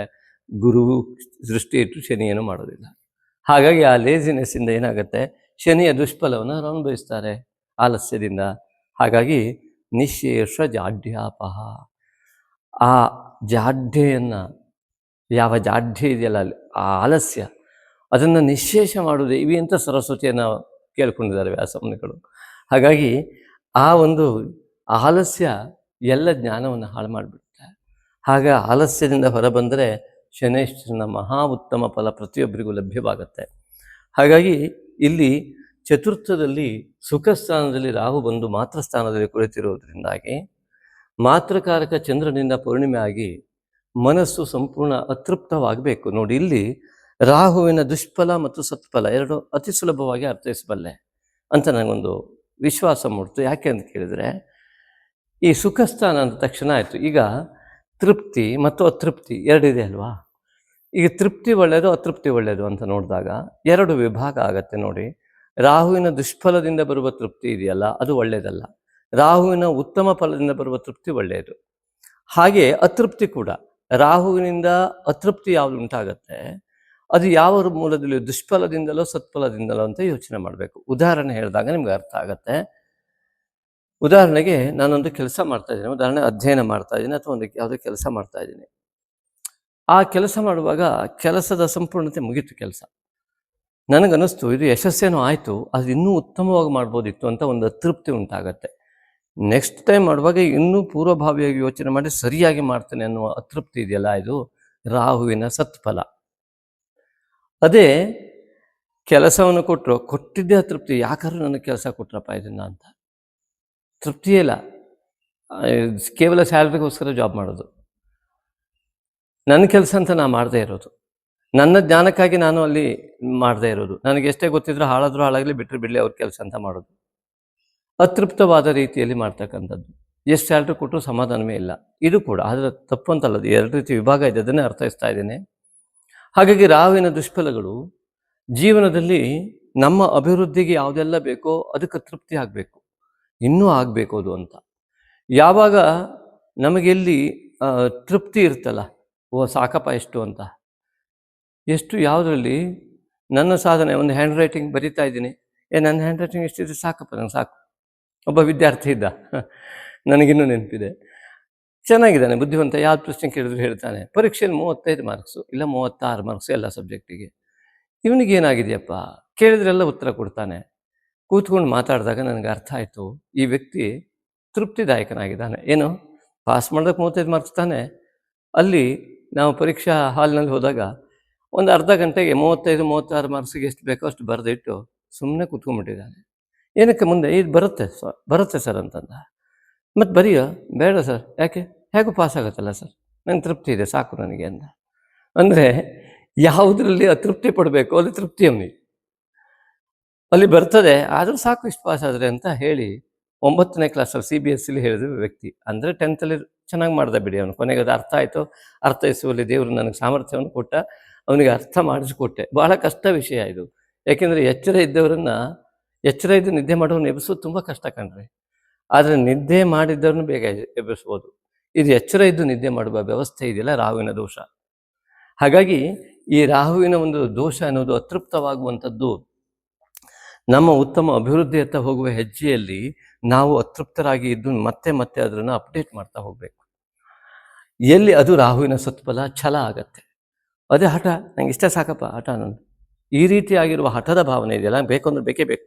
ಅದು ಏನಕ್ಕೆ ಅಂತಿಲ್ಲ, ಬೇಕಷ್ಟೇ. ಅದು ಕೊನೆಗೆ ಉಪಯೋಗ ಆಗುತ್ತೆ ಇಲ್ಲ. ಸಣ್ಣ ಮಕ್ಕಳು ಹಠ ಮಾಡ್ತಾರಲ್ಲ, ತಂದು ಒಂದು ಅರ್ಧ ದಿವಸದಲ್ಲಿ ಹಾಳು ಮಾಡ್ಬಿಡ್ತಾರೆ. ಅದರ ಹಣದ ವ್ಯಾಲ್ಯೂ ಗೊತ್ತಿರೋದಿಲ್ಲ ಮಗುವಿಗೆ. ಹಠ ಬೇಕು ಅಷ್ಟೇ, ಅದರಿಂದ ಏನು ಉಪಯೋಗ ಅಂತ ನೋಡ್ತಾ ಕಾಣುತ್ತೆ, ಚೆನ್ನಾಗಿ ಕಾಣುತ್ತೆ, ಬೇಕಷ್ಟೇ. ಅದನ್ನು ಉಪಯೋಗ ಆಗುತ್ತೆ, ಎಷ್ಟು ದಿನ ಇರುತ್ತೆ ಇದೆಲ್ಲ ಯೋಚನೆ ಇಲ್ಲ, ಅದು ಹಠ. ಹಾಗಾಗಿ ಜೀವನದಲ್ಲಿ ಹಠದ ಸ್ವಭಾವ ಇದ್ದವರಿಗೆ ಇದು ಕೆಟ್ಟ ಫಲವನ್ನು ಕೊಟ್ಟುಬಿಡುತ್ತೆ. ಅತೃಪ್ತಿಯನ್ನು ಉಂಟು ಮಾಡಿ ಜೀವನವನ್ನು ಇಡೀ ಸಂಪೂರ್ಣ ಜೀವನವನ್ನೇ ವ್ಯರ್ಥ ಮಾಡಿ ಹಾಕ್ಬಿಡುತ್ತೆ. ಅದಕ್ಕಾಗಿ ಪೌರ್ಣಿಮೆಯಂದು ಉತ್ತಮವಾದ ಲೌಕಿಕ ಆಶೋತ್ತರಗಳನ್ನು ಸಂಕಲ್ಪ ಮಾಡಿ ದಯವಿಟ್ಟು ಮಾಡ್ತಾ ಬನ್ನಿ. ಅದ್ರ ಮೂಲಕ ತುಂಬ ಉತ್ತಮವಾದಂಥ ಫಲ ನಿಮಗೆ ಲಭ್ಯ ಆಗೋದ್ರಲ್ಲಿ ಯಾವ ಸಂದೇಹ ಇಲ್ಲ. ಈಗಾಗಲೇ ಹೇಳಿದ್ದೀವಿ ಆ ವಿಚಾರವನ್ನು. ಇನ್ನು ಪಂಚಮದಲ್ಲಿ ಶನೇಶ್ವರನ ಫಲವನ್ನು ಕೂಡ ಹೇಳಿ ಆಯಿತು. ಈ ವೃಶ್ಚಿಕ ರಾಶಿಯವರಿಗೆ 6ನೇ ಮನೆ ಅಧಿಪತಿ ಕುಜ ಕೂಡ ಅಷ್ಟಮದಲ್ಲಿರೋದ್ರಿಂದ ಅನಾರೋಗ್ಯ ಕೂಡ ಸುಧಾರಣೆ ಆಗೋ ಯೋಗ. ಆದರೆ ಯಾರೆಲ್ಲ ಸಿಟ್ಟು ಮಾಡ್ತಾರಲ್ಲ ಅವರಿಗೆ ಕಂಟಕ ಸ್ಥಾನದಲ್ಲಿ, ಅಂದರೆ ಕಿಡ್ನಿ ಕಲ್ಲಾಗುವಂಥ ಯೋಗಗಳಿರುತ್ತೆ, ಗರ್ಭಕೋಶದ ಸಮಸ್ಯೆ ಬರುವ ಯೋಗ ಇರುತ್ತೆ, ಇತ್ಯಾದಿಗಳೆಲ್ಲ ಅಲ್ಲಿ ಕಂಡು ಬರುತ್ತೆ. ತಲೆನೋವು, ಮೈಗ್ರೇನ್ ಇತ್ಯಾದಿಗಳೆಲ್ಲ ಕುಜ ಮೇಷರಾಶಿ ಅಧಿಪತಿ ಆಗಿರೋದ್ರಿಂದ ಸ್ಥಾನಕ್ಕೆ ಪ್ರವೇಶ ಮಾಡೋದ್ರಿಂದಾಗಿ ಈ ದುಷ್ಫಲವನ್ನು ಅನುಭವಿಸ್ತಾ ಇದ್ದವರಿಗೆ ಆ ದೋಷಗಳು ಉಂಟಾಗ್ಬಿಡುತ್ತೆ. ಅಗ್ನಿತತ್ವದ ವ್ಯತ್ಯಾಸ, ಪಿತ್ತ ವಿಕಾರ, ವಾಯು ವಿಕಾರ ಇತ್ಯಾದಿಗಳು, ವಾತ ಪಿತ್ತಗಳ ದೋಷಗಳೆಲ್ಲ ಉಂಟಾಗುವ ಯೋಗ ಇದೆ. ಅದು ಆಗಲೇಬೇಕು ಅಂತಿಲ್ಲ. ಅದು ನಿಮ್ಮ ಆಹಾರ ಪದ್ಧತಿ, ನಿಮ್ಮ ಜ್ಞಾನ, ಅದು ಯಾವುದರ ಮೇಲಿದೆ ಅವಲಂಬಿಸಿದೆ ಅನ್ನೋದ್ರ ಮೇಲೆ ಅದು ಕೆಲಸ ಮಾಡುತ್ತೆ. ಹಾಗಾಗಿ ಈ ಒಂದು ರೋಗಸ್ಥಾನದ ಅಧಿಪತಿ ಅಷ್ಟಮದಲ್ಲಿದ್ದಾಗ ರೋಗಸ್ಥಾನವು ಅಸ್ಥಾನಕ್ಕೆ ಹೋಗುವುದರಿಂದಲೂ ಕೂಡ ಪುನಶ್ಚೈತನ್ಯತ್ವ ದೇಹಕ್ಕೆ ಬರುವ ಯೋಗ ಕೂಡ ಇದರಿಂದಲೇ ಇದೆ. ಹಾಗೆಯೇ ಅಷ್ಟಮದ ಒಂದು ಸ್ಥಿತಿಯನ್ನು ನೋಡಿದಾಗ ಅಷ್ಟಮಾಧಿಪತಿ ಏಕಾದಶದಲ್ಲಿ ಬರುವುದರಿಂದಾಗಿ ಅನೇಕ ವಿಧವಾದ ರೋಗಬಾಧೆಯಿಂದ ಮುಕ್ತತೆ ಕೂಡ ಕಂಡುಬರುತ್ತೆ. ಕಂಟಕಗಳಿಂದ ನಿಮ್ಮ ಬುದ್ಧಿಶಕ್ತಿಯಿಂದ ಅತಿಯುಕ್ತಿಯಿಂದಾಗಿ ನಿಮ್ಮ ಅನೇಕ ಸಂಕಷ್ಟಗಳನ್ನು ಬಗೆಹರಿಸಿಕೊಳ್ಳುವ ಯೋಗ ಕೂಡ ಇದೆ. ಆಂಜನೇಯನ ಆರಾಧನೆ ಮಾಡೋದ್ರಿಂದ, ಲಕ್ಷ್ಮೀನಾರಾಯಣನ ಆರಾಧನೆಯಿಂದ ಅತಿ ಬೇಗ ಸಂಕಷ್ಟಗಳಿಂದ ಹೊರಬರುವ ಯೋಗ ಕೂಡ ಕಾಣುತ್ತೆ. ಆದರೆ ಆ ಒಂದು ಎಲ್ಲ ಈ ಕೇತುವಿನ ಆವೃತ್ತಿಯಿಂದಾಗಿ ಗುರುವ ಮೇಲೂ ಕೂಡ ಕೇತುವಿನ ಒಂದು ಪ್ರಭಾವ ಇರುವುದರಿಂದ ನಾಗಶಕ್ತಿ ವಿನಾಯಕನ ಆರಾಧನೆಯನ್ನು ಮಾಡಿದಾಗ ಖಂಡಿತ ಫಲ ಉಂಟಾಗತ್ತೆ. ಇನ್ನು ಈ ಗುರು 7, 8, 9 ಭಾಗ್ಯೋದಯ, ಇಲ್ಲಿನ ನಂತರದಲ್ಲಿ ದಶಮ. ಈ ದಶಮದಲ್ಲಿ ಈ ರವಿ ಬುಧ ಕೇತು ಯುತಿ ಕರ್ಮಸ್ಥಾನ. ಈಗಾಗಲೇ ಮುಂಚೆ ಹೇಳಿದೆ ನಾನು, ಈ ಕರ್ಮಸ್ಥಾನ ಇದೆಯಲ್ಲ, ಪೂರ್ವಜನ್ಮದ ಕರ್ಮಗಳನ್ನು ಕೂಡ ಅನುಭವಿಸುವ ಮಹಾಯೋಗ ಇದು. ಅದು ಪುಣ್ಯದ ಕರ್ಮವೇ ಯಾಕೆ ಆಗಿರಬಾರ್ದು ನೋಡಿ. ಗುರುದೃಷ್ಟಿ ಪಂಚಮಕ್ಕಿದೆ ಶನೇಶ್ವರ ಕರ್ಮಫಲದಾತನ ಮೇಲೆ, ಅಂದಮೇಲೆ ಅವನು ಪುಣ್ಯ ಫಲ ಕೊಡ್ತಾ ಇದ್ದಾನೆ ಅಂತ ಅಲ್ವಾ ಅರ್ಥ. ಹಾಗಾಗಿ ಆ ಪುಣ್ಯ ಫಲವು ಗುರುದೃಷ್ಟಿ ಇರುವಂತಹ ಶನೇಶ್ವರನು ಪುಣ್ಯ ಫಲವನ್ನು ಕೊಡ್ತಾ ಇರುವಾಗ ಆ ಕರ್ಮಸ್ಥಾನದಲ್ಲಿ ಬಂದಂತಹ ಕರ್ಮಸ್ಥಾನಾಧಿಪತಿ ಅಲ್ಲೇ ಕುಳಿತುಕೊಂಡಾಗ ಅತ್ಯುತ್ತಮವಾದ ಪೂರ್ವಜನ್ಮದ ಎಲ್ಲ ಸಿದ್ಧಿಗಳು ನಿಮಗೆ ಲಭ್ಯವಾಗುವ ಮಹಾಯೋಗ ಇದೆ. ಆದರೂ ಗೋಚರವಾಗ್ತಾ ಇಲ್ಲ, ಅಂದರೆ ಕೇತು ದೋಷ. ಹಾಗಾಗಿ ಉದ್ಯೋಗದಲ್ಲಿ ಅತ್ಯುನ್ನತಿ, ಉದ್ಯೋಗದಲ್ಲಿ ಮಹಾಸಾಧನೆ, ನಿಮ್ಮ ವೈಯಕ್ತಿಕವಾದ ಅತ್ಯಂತ ಸಾಮರ್ಥ್ಯದ ಸದ್ಬಳಕೆ ಎಲ್ಲವೂ ಕೂಡ ಉಂಟಾಗೋದಕ್ಕೆ ಈ ಒಂದು ಶೀಘ್ರಗತಿಯ ಚಿಂತನಾಕಾರರಾದಂಥ ವೃಶ್ಚಿಕ ರಾಶಿಯವರಿಗೆ ಅತ್ಯಂತ ಸುಲಭವಾದ ಯೋಗಗಳು ಲಭ್ಯವಾಗುತ್ತೆ. ಇನ್ನು ಏಕಾದಶದಲ್ಲಿ ಬುಧ ಸ್ವಸ್ಥಾನಕ್ಕೆ ಬರುವುದರಿಂದಾಗಿ ನಿಮಗೆ ಸಿಗಬೇಕಂತ ನಿಮ್ಮ ಯುಕ್ತಿಗೆ ಯೋಗ್ಯವಾದಂತಹ ಆ ಸಂಪೂರ್ಣ ಸತ್ಫಲಗಳು, ಏಕಾದಶ ಫಲಗಳು ಲಭ್ಯವಾಗುತ್ತೆ. ಶನಿ ಬುಧನ ಪರಸ್ಪರ ದೃಷ್ಟಿ ಎನ್ನುವಂಥದ್ದೇನಿದೆಯಲ್ಲ, ಸ್ವಲ್ಪ ಬುಧನ ಮನೆಯಲ್ಲಿ ಲಗ್ನಾಧಿಪತಿಯು ಇಲ್ಲಿ ಕುಳಿತಿರುವಂಥದ್ದು ಶತ್ರುಕ್ಷೇತ್ರದಲ್ಲಿ, ಶನೇಶ್ವರನು ಬುಧನ ಜೊತೆಗೆ ಆ ಪರಸ್ಪರ ದೃಷ್ಟಿಯನ್ನು ಹೊಂದುವಂಥದ್ದು, ಏಕಾದಶದ ಮೇಲೆ ಬಹಳ ಕಣ್ಣಿದೆ. ಪೂರ್ವಜನ್ಮದ ಯಾವ ದೋಷಗಳು ಕೂಡ ಶನೇಶ್ವರನಿಂದ ಬಂದು ಲಾಭವನ್ನು ತೆಗೆದುಕೊಂಡು ಹೋಗುವಂಥದ್ದು, ಬಂತು ದುಡ್ಡು ಖಾಲಿ ಆಗಿಬಿಡ್ಬೇಕು, ಈ ರೀತಿಯಾದಂತಹ ಫಲಗಳು ಲಭ್ಯವಾಗ ಯೋಗದಿಂದ ಶಿವಾರಾಧನೆ, ಆಂಜನೇಯನ ಆರಾಧನೆ ತುಂಬ ಫಲ ಕೊಡುತ್ತೆ. ಹಾಗಾಗಿ ನಿಮಗೆಲ್ಲರಿಗೂ ಕೂಡ ಈ ಒಂದು 12ನೇ ಮನೆ ಶುಕ್ರನ ಫಲವು ಕೂಡ ಉತ್ತಮವಾಗಿ ಲಭ್ಯವಾಗುತ್ತೆ. ಯಾಕೆಂದರೆ 12ನೇ ಮನೆ ಶುಕ್ರ ಸ್ವಸ್ಥಾನದಲ್ಲಿದ್ದು ಶುಕ್ರನಿಗೆ ಅದು ಸುಸ್ಥಾನ ಆಗೋದ್ರಿಂದಾಗಿ ಅದು ಅತ್ಯುತ್ತಮವಾದ ಸುಸ್ಥಾನಗಳ ಲಾಭ ನಿಮಗೆ ಖಂಡಿತವಾಗಿ ಇದೆ. ಅದರಲ್ಲೂ ಕೂಡ ಪತಿ ಪತ್ನಿಯರ ಒಂದು ಯೋಗದಿಂದ, ಪರಸ್ಪರ ಜಾತಕದ ಲಾಭದಿಂದ, ಯಾರು ಶಾಂತವಾದ ರೀತಿಯಲ್ಲಿ ಸಹಕರಿಸಿಕೊಂಡು ಬಾಳ್ವೆಯನ್ನು ಮಾಡ್ತಾ ಇದ್ದಾರೋ ಅವರಿಗೆ ಅತ್ಯುತ್ತಮವಾಗಿ ಆರ್ಥಿಕ ಸ್ಥಿತಿಯ ಲಾಭ ಕೂಡ ಉಂಟಾಗುವಂಥ ಮಹಾಯೋಗ ಕಂಡುಬರುತ್ತೆ. ಅದೆಲ್ಲವೂ ಕೂಡ ನಿಮಗೆ ಆಗಲಿ ಅಂತ ಹೇಳ್ತಾ ಇದನ್ನು ಆದಷ್ಟು ಶೇರ್ ಮಾಡಿ, ಅನೇಕರ ಜೀವನಕ್ಕೆ ಬೆಳಕಾಗುವಂತಾಗಲಿ. ನಮ್ಮ ಒಂದೇ ಒಂದು ವಾಕ್ಯದಿಂದ ಅನೇಕರು ವಿಡಿಯೋ ನೋಡದೆ ಕಾಮೆಂಟ್ ಮಾಡ್ತಾರೆ ಮಿತ್ರರೇ. ಅನೇಕರು ಸ್ವಾಭಾವಿಕವಾಗಿ ಸನಾತನ ವಿರೋಧಿಗಳು ಇದಕ್ಕಿದ್ದಾಗಿ ಏನನ್ನು ಹೇಳಿಬಿಡ್ತಾರೆ. ಅದಕ್ಕೆಲ್ಲ ನಾವು ತಲೆ ಕೆಡಿಸ್ಕೊಂಡಿಲ್ಲ. ಆದರೆ ಅನೇಕರಿಗೆ ಶೇರ್ ಮಾಡುವಂಥದ್ದು ಇದೆಯಲ್ಲ, ಅನೇಕರು ಇಷ್ಟು ನೋಡ್ಕೊಂಡಿರ್ತಾರೆ, ಲೈಕ್ ಮಾಡೋದಕ್ಕೂ ಇನ್ವೈಟ್ ಆಗ್ತಾರೆ, ಹಾಗೆಯೇ ಅದನ್ನ ಮೆಸೇಜ್ ಹಾಕೋದಕ್ಕೂ ಇನ್ವೈಟ್ ಆಗ್ತಾರೆ. ಯಾಕೆಂತ ಗೊತ್ತಿಲ್ಲ, ಆಯಿತು ಅವತ್ತಿಂದು ಅಂತ. ಆದರೆ ಕೆಲವರು ಅದನ್ನು ಅಳವಡಿಸಿಕೊಂಡು ನಮಗೆ ಉತ್ತರವನ್ನು ಕೊಟ್ಟಿದ್ದಾರೆ. ಅಂತಹ ಮಹನೀಯರಿಗೆಲ್ಲರಿಗೂ ಕೂಡ ನಮ್ಮ ಆತ್ಮೀಯ ಧನ್ಯವಾದಗಳು. ನಿಮ್ಮ ಜೀವನ ಪಾವನವಾದರೆ ಯಾರ್ಯಾರೆಲ್ಲ ನಮಗೆ ಈಗಾಗಲೇ ಉತ್ತರವನ್ನು ಕೊಟ್ಟಿದ್ದಾರೆ, ಇದನ್ನು ಮಾಡ್ತಾ ಇರೋದ್ರಿಂದ ನಮಗೆ ತುಂಬ ಒಳ್ಳೆಯದಾಯಿತು ಅಂತ ಅಂಥವರೆಲ್ಲರಿಗೂ ಕೂಡ ಅತ್ಯಂತ ಆತ್ಮೀಯ ಭಾವದಿಂದ ನಮ್ಮ ನಮನಗಳು. ಯಾಕೆಂದರೆ ನಾವು ಮಾಡಿದ ಕೆಲಸ, ಇದರ ಹಿಂದಿನ ಪರಿಶ್ರಮ ಏನಿದೆಯಲ್ಲ ಅದೆಲ್ಲರಿಗೂ ಅರ್ಥ ಆಗೋದಿಲ್ಲ. ಎಷ್ಟೊತ್ತು ಬೇಕು ಇದನ್ನು ವಿಡಿಯೋ ಮಾಡೋದಕ್ಕೆ, ಏನೇನೆಲ್ಲ ಬೇಕು, ಎಷ್ಟು ಸಮಯವನ್ನು ನಾವು ಕೊಡಬೇಕು, ಇದರ ಅರ್ಥವನ್ನು ಮಾಡಿಕೊಂಡಂಥವರು ಖಂಡಿತವಾಗಿ ಇದನ್ನು ಶೇರ್ ಮಾಡ್ತಾರೆ, ಕೆಲವರಿಗೆ ಸಬ್ಸ್ಕ್ರೈಬ್ ಮಾಡಿಸ್ತಾರೆ, ಇತ್ಯಾದಿಗಳೆಲ್ಲವನ್ನು ಮಾಡೋ ಮೂಲಕ ಅವರ ಜೀವನವನ್ನು ಪಾವನ ಆಗುವಾಗೆ ಮಾಡ್ತಾರೆ. ಹಾಗಾಗಿ ನಮ್ಮ ಜೀವಿತಾವಧಿ ಶಾಶ್ವತವಲ್ಲದೇ ಇರುವುದರಿಂದ ಯಾರೆಲ್ಲ ಜೀವನ ಒಳ್ಳೆಯದಾಗಲಿ ಅಂತ ಬಯಸುವುದು ನಮ್ಮ ಕರ್ತವ್ಯ ಅಂತ ನಾವು ಮಾಡ್ತಾ ಇದ್ದೇವೆ. ದಯವಿಟ್ಟು ಈ ಒಂದು ವಿಡಿಯೋವನ್ನು ಶೇರ್ ಮಾಡುವ ಮೂಲಕವೂ ಕೂಡ ನೀವು ಕೂಡ ಪುಣ್ಯವಂತರಾಗಿ, ನಿಮಗೂ ಕೂಡ ಪುಣ್ಯ ಎಲ್ಲ ರೀತಿಯಿಂದಾಗಿ ಕೆಲಸ ಮಾಡುವಂತಾಗಿ ಮಹಾಯೋಗ ಅನುಭವಿಸುವ ಮಹಾ ಅರ್ಹತೆ ನಿಮಗೆ ಸೃಷ್ಟಿ ಆಗ್ತಾನೆ ಹೋಗಲಿ. ಆ ಎಲ್ಲವನ್ನು ಕೂಡ ನಾಗಶಕ್ತಿ ವಿನಾಯಕ ನಿಮಗೆ ಕೊಡಲಿ. ಮುಂದಿನ ಕ್ಲಿಪ್ಪನ್ನು ಕೂಡ ಖಂಡಿತ ನೋಡಿ ಅದರ ಲಾಭ ಕೂಡ ಪಡೆಯಿರಿ. ಹಾಗೆ ಶೇರ್ ಆ್ಯಂಡ್ ಸಬ್ಸ್ಕ್ರೈಬ್ ಮಾಡೋದನ್ನು ಕೂಡ ಯಾವ ಕಾರಣಕ್ಕೂ ಮರಿಬೇಡಿ. ಓಂ ಶ್ರೀ ನಾಗಶಕ್ತಿ ವಿನಾಯಕಾಯ ನಮಃ. ಶ್ರೀ ನಾಗಶಕ್ತಿ ವಿನಾಯಕನ ಈ ಒಂದು ವಿಗ್ರಹವನ್ನು ನೋಡಿದಾಗ ಅಲ್ಲಿ ಪವಿತ್ರದ ಆಕಾರದಲ್ಲಿ ಯಜ್ಞೋಪವೀತವು ಬಂಧಿಸಲ್ಪಟ್ಟಿದ್ದು, ಯಜ್ಞೋಪವೀತ ಒಂದು ದೀರ್ಘವೃತ್ತಾಕಾರದಲ್ಲಿ ಗಣಪತಿಯ ಹೊಟ್ಟೆಯನ್ನು ಸುತ್ತಿರುವಂಥದ್ದು. ಕೈಯಲ್ಲಿ ಭಿಕ್ಷಾಪಾತ್ರೆ ಅಂತಂದರೆ ಉಪನಯನದ ಸಮಯದಲ್ಲಿ ಉಪನಯನದ ಒಟುವಾಗಿರುವ ಆ ಭಿಕ್ಷೆಯನ್ನು ಹಿಡಿದುಕೊಂಡಿರುವಂತಹ, ಒಂದು ಕೈಯಲ್ಲಿ ಮಕ್ಕಳಿಗಾಗಿ ಲಡ್ಡುವನ್ನು ಹಿಡ್ಕೊಂಡಿರುವಂತಹ ಆ ಒಂದು ಅದ್ಭುತವಾದಂತಹ ಆ ಒಂದು ಗಣಪತಿಯ ವಿಗ್ರಹ. ಹಾಗೆಯೇ ಇಲ್ಲಿ ಗಣಪತಿಯ ಮಂಡಲವನ್ನು ನಾವು ನೋಡ್ತಾ ಹೋದರೆ, ನಾಗಶಕ್ತಿ ವಿನಾಯಕನ ವಿಶಿಷ್ಟವಾದ ಗಣಪತಿ ಮಂಡಲ, ಸಾಮಾನ್ಯವಾಗಿ ಗಣಪತಿ ಪೂಜೆಗೆ ಗಣಪತಿ ಮಂಡಲ ಇರುತ್ತೆ. ಒಂದು ಗಣಪತಿಯ ಮೂರ್ತಿ ಅಂತಂದರೆ ಗಣಪತಿಯ ಜೊತೆ ನಾಗ ಕೂಡ ಇರುವಂಥದ್ದು ಪ್ರತಿಯೊಂದು ಗಣಪತಿಯಲ್ಲಿ ಕಂಡುಬರುವ ಸತ್ಯ. ಅದರಲ್ಲೂ ಓಂ ನಾಗ ಯಜ್ಞೋಪವೀತಿನೇ ನಮಃ ಎನ್ನುವ ಅಷ್ಟೋತ್ತರದಲ್ಲಿ ಬರುವಂತಹ ಈ ನಾಗಶಕ್ತಿ ವಿನಾಯಕನ ಒಂದು ವೈಶಿಷ್ಟ್ಯತೆ, ಅದಕ್ಕೆ ತಕ್ಕಂತಹ ಮಂಡಲ, ಅದರ ಮೂಲ ಮಂತ್ರಕ್ಕೆ ತಕ್ಕಂತಹ ಮಂಡಲ ಏನಿದೆ ಇದು ಅದ್ಭುತವಾದಂಥದ್ದು. ಈಗಾಗಲೇ ಹೇಳಿದಂತೆ ಸತ್ವ ರಜತಮೋ ಗುಣಯುಕ್ತವಾಗಿ ತ್ರಿಕೋಣ ಮತ್ತು ಷಟ್ಕೋಣಗಳಿಂದ ಕೂಡಿದಂತಹ ಗಣಪತಿಯ ಮಂಡಲ, ಜೊತೆಗೆ ಒಂದು ನಾಗ. ಆ ನಾಗ ಆ ತಲೆಯ ಭಾಗದಲ್ಲಿದ್ದು ಓಂಕಾರವನ್ನು ಚಿತ್ರಿಸಿದಂತೆ ಕಾಣುವಂಥ ಅದರ ಬಾಲದ ರೂಪವು ಗಣಪತಿ ಕುಳಿತಂತೆ ಕಾಣುವಂಥ ಮಂಡಲ. ಅದೇ ರೀತಿಯಾಗಿ ಆ ನಾಗನ ಪವಿತ್ರ ಎನ್ನುವಂಥದ್ದು ಪದ್ಮಾಸನದಂತೆ ಗೋಚರವಾಗ್ತಾ ಧ್ಯಾನಕ್ಕೆ ಕುಳಿತಂಥ ಗಣಪತಿಯಂತೆ ಗೋಚರವಾಗುವಂಥ ಮಂಡಲ ಆಗಿದೆ. ಇಲ್ಲಿ ಆ ವಿನಾಯಕ ಮತ್ತು ನಾಗನ ಎರಡರ ಒಂದು ಸಮ್ಮಿಲನ ಏನಿದೆ, ಧ್ಯಾನಾವಸ್ಥೆಯಲ್ಲಿ ಕುಳಿತಾಗ ಇದು ಮಾನಸ ಪೂಜೆ. ಆ ಪವಿತ್ರವು ಒಂದು ಪದ್ಮಾಸನದಂತೆ ಕಾಣ್ತಾ ಇದೆ. ಧ್ಯಾನಾವಸ್ಥೆಯಲ್ಲಿ ಕುಳಿತಂತಹ ಸಂದರ್ಭದಲ್ಲಿ ಚಕ್ರ ಧ್ಯಾನವನ್ನು ಸೂಚಿಸುವಂತಹ ಒಂದು ವಿಶಿಷ್ಟವಾದ ಮಂಡಲ. ತಲೆಯ ಭಾಗದಲ್ಲಿ ಸಹಸ್ರ ಫಣಿಯಾದಂತಹ ನಾಗ ಏನಿದ್ದಾನೆ ಅವನು ಸಹಸ್ರಾರ ಚಕ್ರವನ್ನು ಬಿಂಬಿಸ್ತಾ ಇದ್ದಾನೆ. ಅದೇ ರೀತಿಯಾಗಿ ಮೂಲಾಧಾರ ಚಕ್ರದ ಅಧಿಪತಿಯಾದಂತಹ ಮಹಾಗಣಪತಿಯ ಮಂಡಲವೇ ಚಕ್ರದ ಒಂದು ಸ್ಥಿತಿಯಲ್ಲಿ ಕಂಡು ಬರ್ತಕ್ಕಂಥದ್ದು. ಆದ್ದರಿಂದಾಗಿ ಮೂಲಾಧಾರ ಚಕ್ರಾದಿಗಳಿಂದ ಸಮಸ್ತವಿಧ ಚಕ್ರಧ್ಯಾನಗಳನ್ನು ಕೂಡ ಈ ಒಂದು ನಾಗಶಕ್ತಿ ವಿನಾಯಕನ ಮಾನಸ ಪೂಜೆಯನ್ನು ಮಾಡ್ತಾ ಬಂದಾಗಲೇ ಸಮಸ್ತ ಚಕ್ರಗಳು ಕೂಡ ಸಂಪೂರ್ಣ ಕ್ರಿಯಾಶೀಲವಾಗುವುದಕ್ಕೆ ಸಹಕಾರವಾಗುವಂಥದ್ದು.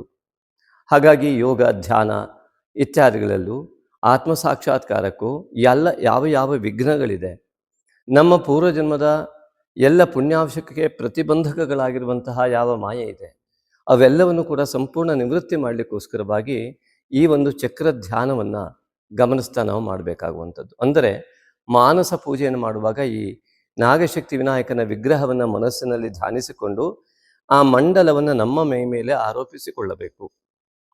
ಇಲ್ಲಿ ಅರ್ಥವನ್ನು ಮಾಡಿಕೊಳ್ಬೇಕು.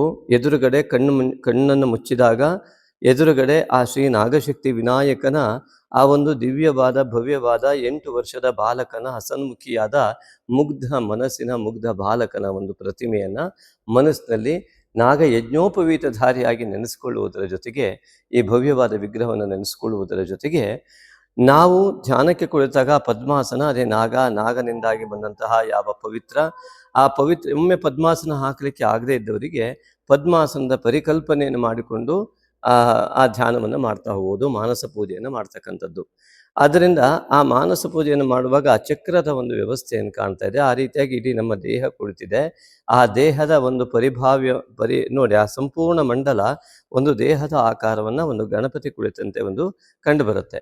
ನಮ್ಮಲ್ಲಿರುವಂತಹ ಆ ಒಂದು ನಾಗ ಮತ್ತು ಯಾವ ವಿನಾಯಕ, ರಾಹು ಮತ್ತು ಕೇತು, ಅದರ ಒಂದು ದಿವ್ಯವಾದ ಉತ್ತಮವಾದ ಪ್ರಭೆಯಿಂದಾಗಿ ಆ ದೋಷಯುಕ್ತತೆಯಿಂದ ಉಂಟಾಗುವ ಆ ರಾಹು ಮತ್ತು ಕೇತು ದೋಷವನ್ನು ತೆಗೆಯುವ ಶಕ್ತಿಯಾದಂತಹ ನಾಗ ಮತ್ತು ವಿನಾಯಕನ ಈ ಭವ್ಯ ದಿವ್ಯ ಆ ಒಂದು ಸ್ವರೂಪವು ನಮ್ಮಲ್ಲಿ ಇರುವುದರಿಂದಾಗಿ ವೈಜ್ಞಾನಿಕವಾಗಿ ನಮ್ಮಲ್ಲಿರುವ DNA ನಾಗ ಅಂತ ಹೇಳಲ್ಪಡುತ್ತೆ. ಹಾಗೆಯೇ ನಮ್ಮಲ್ಲಿ ಮೂಲಾಧಾರ ಚಕ್ರದಿಂದ ತಲೆಯ ಭಾಗದವರೆಗಿನ ಭಾಗವು ಕೂಡ ನಾಗ ಅಂತ ಹೇಳಲ್ಪಡುತ್ತೆ. ಆದ್ದರಿಂದಾಗಿ ಇಲ್ಲಿ ವಿನಾಯಕನ ಒಂದು ವಿಶಿಷ್ಟವಾದ ಕೇತು ದೋಷ ನಿವಾರಣೆ, ಯಾವ ಮನಸ್ಸಿಗೆ ಬರ್ತಕ್ಕಂತಹ ಯಾವೆಲ್ಲ ವಿಘ್ನಗಳಿದ್ದಾವೆ, ನಾವು ಕುಳಿತುಕೊಂಡಾಗ ಯೋಚನೆ ಮಾಡ್ತಾ ಇದ್ರೆ ನಮ್ಮ ಮನಸ್ಸು ಇನ್ನೆಲ್ಲೋ ಹೋಗುತ್ತಲ್ಲ, ಅದೇ ಕೇತು ದೋಷವಾಗಿರುವುದರಿಂದ ಅದರ ನಿವಾರಣೆಗಾಗಿ ಈ ವಿನಾಯಕನ ಒಂದು ವಿಶಿಷ್ಟವಾದ ಬಾಲಕನ ರೂಪವನ್ನು ಧ್ಯಾನಿಸಿಕೊಂಡು ನಮ್ಮಲ್ಲಿ ಯಂತ್ರಾರೋಪವನ್ನು ಮಾಡಿಕೊಳ್ಬೇಕು. ನಮ್ಮ ಮನಸ್ಸಿನಲ್ಲಿ ನಮ್ಮ ದೇಹವು ಈ ಒಂದು ಯಂತ್ರದಿಂದ ಆವೃತವಾಗಿದೆ ಅಂತ ತಿಳಿದುಕೊಂಡು ಎದುರುಗಡೆ ನಾಗಶಕ್ತಿ ವಿನಾಯಕ ಇದ್ದಾನೆ, ಅದರ ಪ್ರತಿಬಿಂಬವಾಗಿ ಇಲ್ಲಿಯ ಈ ಮಂಡಲಾಕಾರದ ನಮ್ಮ ದೇಹ ಇದೆ ಅಂತ ಭಾವಿಸಿ ಮಾನಸ ಪೂಜೆಯನ್ನು ಮಾಡಬೇಕು. ಹಾಗೆ ಈ ಮಾನಸ ಪೂಜೆ ಹೇಗೆ ಮಾಡಬೇಕು, ಅದರ ಮಾನಸ ಪೂಜಾ ವಿಧಾನಗಳೇನು ಇತ್ಯಾದಿಗಳನ್ನೆಲ್ಲ ಅದರ ಶ್ಲೋಕಗಳ ಮೂಲಕವಾಗಿ ಅದನ್ನು ತಿಳಿದುಕೊಳ್ಳುವಂಥ ವಿಚಾರ ಹೇಗಿದೆ, ಯಾರ್ಯಾರಿಗೆ ಇನ್ನೂ ಕೂಡ ತಲುಪಿಲ್ಲ ಅವರು ದಯವಿಟ್ಟು ಯೂಟ್ಯೂಬ್ನಲ್ಲಿ ಕಾಮೆಂಟ್ ಮಾಡೋ ಮೂಲಕ ನೀವು ಪಡೆಯೋದಕ್ಕೆ ಸಾಧ್ಯವೇ ಇಲ್ಲ. ಜಸ್ಟ್ ನಮ್ಮ ನಂಬರಿಗೆ ವಾಟ್ಸಪ್ ಮಾಡಿ ಮಾನಸ ಪೂಜೆ ಅಂತ ಉಚಿತವಾಗಿ ನೀವು ಆ ಮಾನಸ ಪೂಜೆ PDF ಅನ್ನು ಮತ್ತು ಮಂಡಲದ ಫೋಟೋ ಮತ್ತು ನಾಗಶಕ್ತಿ ವಿನಾಯಕನ ಫೋಟೋ ಅದರ ಜೊತೆಗೆ ಆ ಒಂದು ವಿಡಿಯೋ ಕೂಡ ನಿಮಗೆ ಲಭ್ಯ ಆಗುತ್ತೆ, ಉಚಿತವಾಗಿ ಲಭ್ಯವಾಗುತ್ತೆ. ಖಂಡಿತ ಅದನ್ನು ಮಾಡುವ ಮೂಲಕವಾಗಿ ನೀವು ಅತ್ಯುತ್ತಮವಾದಂತಹ ನಿಮ್ಮ ಯೋಗವನ್ನು ತೆರೆದುಕೊಳ್ಳುವಂತೆ ಮಾಡಿ ನಿಮ್ಮ ಉತ್ತಮವಾದ ಜೀವನವನ್ನು ಸಾಗಿಸುವಲ್ಲಿ, ಜೀವನವನ್ನು ಪಾವನ ಮಾಡಿಕೊಳ್ಳುವಲ್ಲಿ ಯಶಸ್ವಿಯಾಗಿ ಅಂತ ನಾನು ತಮ್ಮಲ್ಲಿ ಪ್ರಾರ್ಥನೆ ಮಾಡ್ಕೊಳ್ತೇನೆ. ಇನ್ನೂ ಹೆಚ್ಚಿನವರನ್ನು ಮುಂದಿನ ವಿಡಿಯೋಗಳಲ್ಲಿ ನೋಡ್ಬೋದು. ನಮಸ್ತೆ. ಶ್ರೀ ನಾಗಶಕ್ತಿ ವಿನಾಯಕಾಯ ನಮಃ. ಶ್ರೀ ನಾಗಶಕ್ತಿ ವಿನಾಯಕ ಪರಿಹಾರ ಧಾಮ ಶಿವಮೊಗ್ಗ ಶಕ್ತಿಧಾಮ. ಇಲ್ಲಿ ವಿಶೇಷವಾಗಿ ನಿಮಗೊಂದು ಆಸಕ್ತರಿಗೊಂದು ಮಾಹಿತಿ. ಪ್ರತಿ ಹುಣ್ಣಿಮೆಯೆಂದು ಮಾಡುವ ನಾಗಶಕ್ತಿ ವಿನಾಯಕ ಮೂಲಮಂತ್ರ ಹವನಕ್ಕೆ ಮತ್ತು ಅಮಾವಾಸ್ಯೆಯನ್ನು ಮಾಡುವ ಶ್ರೀ ನಾಗಶಕ್ತಿ ವಿನಾಯಕ ಮೂಲಮಂತ್ರ ಹವನಕ್ಕೆ ತಮಗೆಲ್ಲರಿಗೂ ಕೂಡ ಆತ್ಮೀಯವಾದಂತಹ ಸ್ವಾಗತದೊಂದಿಗೆ ಅವಕಾಶವನ್ನು ಕೊಡ್ತಾ ಇದ್ದೇವೆ. ಮುಖ್ಯವಾಗಿ ಹುಣ್ಣಿಮೆಯೆಂದು ಯಾವುದೇ ರೀತಿಯಾದ ವ್ಯಾಪಾರ ಅಭಿವೃದ್ಧಿ ಇರಬಹುದು, ಹಣಕಾಸಿನ ತೊಂದರೆಗಳಿದ್ದಲ್ಲಿ ಇತ್ಯಾದಿಗಳಿಗಾಗಿ ವಿಶೇಷ ಸಂಕಲ್ಪವನ್ನು, ನಿಮ್ಮ ಯಾವುದೋ ಕೆಲಸದಲ್ಲಿ ಜಯ ಆಗಬೇಕು ಇತ್ಯಾದಿಗಳಿಗೋಸ್ಕರವಾಗಿ ಆವತ್ತು ಸಾಮೂಹಿಕವಾದಂತಹ ಈ ಒಂದು ಹವನವನ್ನು ನಾವು ಆಯೋಜಿಸ್ತಾ ಇರ್ತೇವೆ ಪ್ರತಿ ಹುಣ್ಣಿಮೆ ಮತ್ತು ಅಮಾವಾಸ್ಯೆ. ಅಮಾವಾಸ್ಯೆಯ ಸಂಕಲ್ಪ, ಮಾಟ ಮಂತ್ರ, ದೃಷ್ಟಿದೋಷ ಇತ್ಯಾದಿಗಳ ನಿವಾರಣೆಗಾಗಿ ನಾಗಶಕ್ತಿ ವಿನಾಯಕನ ಮೂಲಮಂತ್ರದ ಹವನವನ್ನು ಇಲ್ಲಿ ಆಯೋಜಿಸ್ತಾ ಬರ್ತಾ ಇದ್ದೇವೆ. ಇದಕ್ಕೆ ಮುಖ್ಯವಾಗಿ ತಮ್ಮ ಪಾಲ್ಗೊಳ್ಳುವಿಕೆ ಹೇಗೆ, ಅದರ ಫಲವನ್ನು ನೀವು ಪಡೆದುಕೊಳ್ಳುವುದು ಹೇಗೆ ಎನ್ನುವುದು ಅತಿ ಸುಲಭವಾದ ಮಾರ್ಗ. ನೀವು ನಿಮಗೆ ಇಷ್ಟವಾದ ಕಾಣಿಕೆಯನ್ನು ಹುಣ್ಣಿಮೆಗೂ ಅಥವಾ ಅಮಾವಾಸ್ಯೆಗೂ ಅಂತ ಮೆನ್ಷನ್ ಮಾಡಿ ಅದನ್ನು ವಾಟ್ಸಪ್ ಮಾಡುವ ಮೂಲಕವಾಗಿ ಫೋನ್ಪೇ ಅಥವಾ ಗೂಗಲ್ ಪೇಯನ್ನು ಮಾಡಿ ಅದರ ರಿಸಿಪ್ಟನ್ನು ಹಾಕಿ ನಿಮ್ಮ ಮೂಲ ಅಮಾವಾಸ್ಯೆ ಮತ್ತು ಹುಣ್ಣಿಮೆ ಈಗಾಗಲೇ ಹೇಳಿದ ಉದ್ದೇಶದಂತೆ ಆ ಉದ್ದೇಶವನ್ನು ನಮೂದಿಸಿ, ನಿಮ್ಮ ರಾಶಿ, ನಕ್ಷತ್ರ ಮತ್ತು ಉದ್ದೇಶ ಇಷ್ಟನ್ನು ನೀವು ನಮೂದಿಸಿ ನಮಗೆ ವಾಟ್ಸಪ್ ಮಾಡುವ ಮೂಲಕವಾಗಿ ನೀವು ಖಂಡಿತವಾಗಿ ಇದರಲ್ಲಿ ನಿಮಗೆ ಆ ಒಂದು ಫಲ ಸಿಗುವಂಥದ್ದಕ್ಕೆ ಭಾಗವಹಿಸಲಿಕ್ಕೆ ನಿಮಗೆ ಅವಕಾಶ. ಅದೇ ರೀತಿಯಾಗಿ ಅದರ ಪ್ರಸಾದವನ್ನು ಕೂಡ ತಲುಪಿಸುವಂಥ ವ್ಯವಸ್ಥೆಯನ್ನು ಕೂಡ ನಾವು ಆದಷ್ಟು ಪ್ರಯತ್ನಪಟ್ಟು ಮಾಡ್ತಾ ಇದ್ದೇವೆ. ಹಾಗಾಗಿ ಅನೇಕರಿಗೆ ಈಗಾಗಲೇ ಆ ಒಂದು ವ್ಯವಸ್ಥೆಯಿಂದ ಅನುಕೂಲ ಆಗಿದೆ.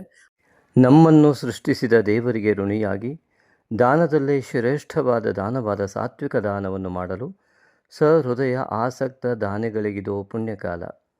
ಶ್ರೀ ನಾಗಶಕ್ತಿ ವಿನಾಯಕನ ದೇವಾಲಯ ನಿರ್ಮಾಣಕ್ಕಾಗಿ ಭಕ್ತಿಭಾವದಿಂದ ನೀವು ನೀಡುವ ಒಂದೊಂದು ರೂಪಾಯಿಯೂ ನಿಮ್ಮ ಅನೇಕ ತಲೆಮಾರುಗಳವರೆಗೆ ಪುಣ್ಯವನ್ನು ಪ್ರವಹಿಸುವ ದೇಣಿಗೆಯಾಗಿರುವುದು. ಈಗಾಗಲೇ ಶಿವಮೊಗ್ಗದ ಶಕ್ತಿಧಾಮ ಟೌನ್ಶಿಪ್ನಲ್ಲಿ ನಿರ್ಮಾಣ ಹಂತದಲ್ಲಿರುವ ಶ್ರೀ ನಾಗಶಕ್ತಿ ವಿನಾಯಕನ ದೇವಾಲಯಕ್ಕೆ ಸುಮಾರು 1.5 ಕೋಟಿಯಷ್ಟು ನಿರ್ಮಾಣ ವೆಚ್ಚ ತಲುಪಬಹುದೆಂದು ಅಂದಾಜಿಸಿದ್ದು, ದೈವೇಚ್ಛೆಯಂತೆ ಭಕ್ತಿಯುಕ್ತ ಮುಕ್ತ ಮನಸ್ಸಿನಿಂದ 9448507161 ಈ ನಂಬರಿಗೆ ನಿಮಗೆ ದೇವಪ್ರೇರಣೆಯಾದಷ್ಟು ದೇಣಿಗೆಯನ್ನು ಫೋನ್ಪೇ ಅಥವಾ ಗೂಗಲ್ ಪೇ ಮಾಡಿ ರಿಸಿಪ್ಟನ್ನು ವಾಟ್ಸಪ್ ಮಾಡಿ ಟೆಂಪಲ್ ಅಥವಾ ದೇವಾಲಯವೆಂದು ನಮೂದಿಸಿದಲ್ಲಿ ಸೂಕ್ತ ದೇಣಿಗೆಗೆ ವಾಟ್ಸಪ್ನಲ್ಲಿ ರಶೀದಿ ಕಳುಹಿಸಲಾಗುವುದು. ಹೆಚ್ಚಿನ ಮಾಹಿತಿಗಾಗಿ ವಾಟ್ಸಪ್ ಮೂಲಕ ಸಂಪರ್ಕಿಸಬಹುದು. ಸರ್ವೇ ಜನಾಃ ಸುಖಿನೋ ಭವಂತು.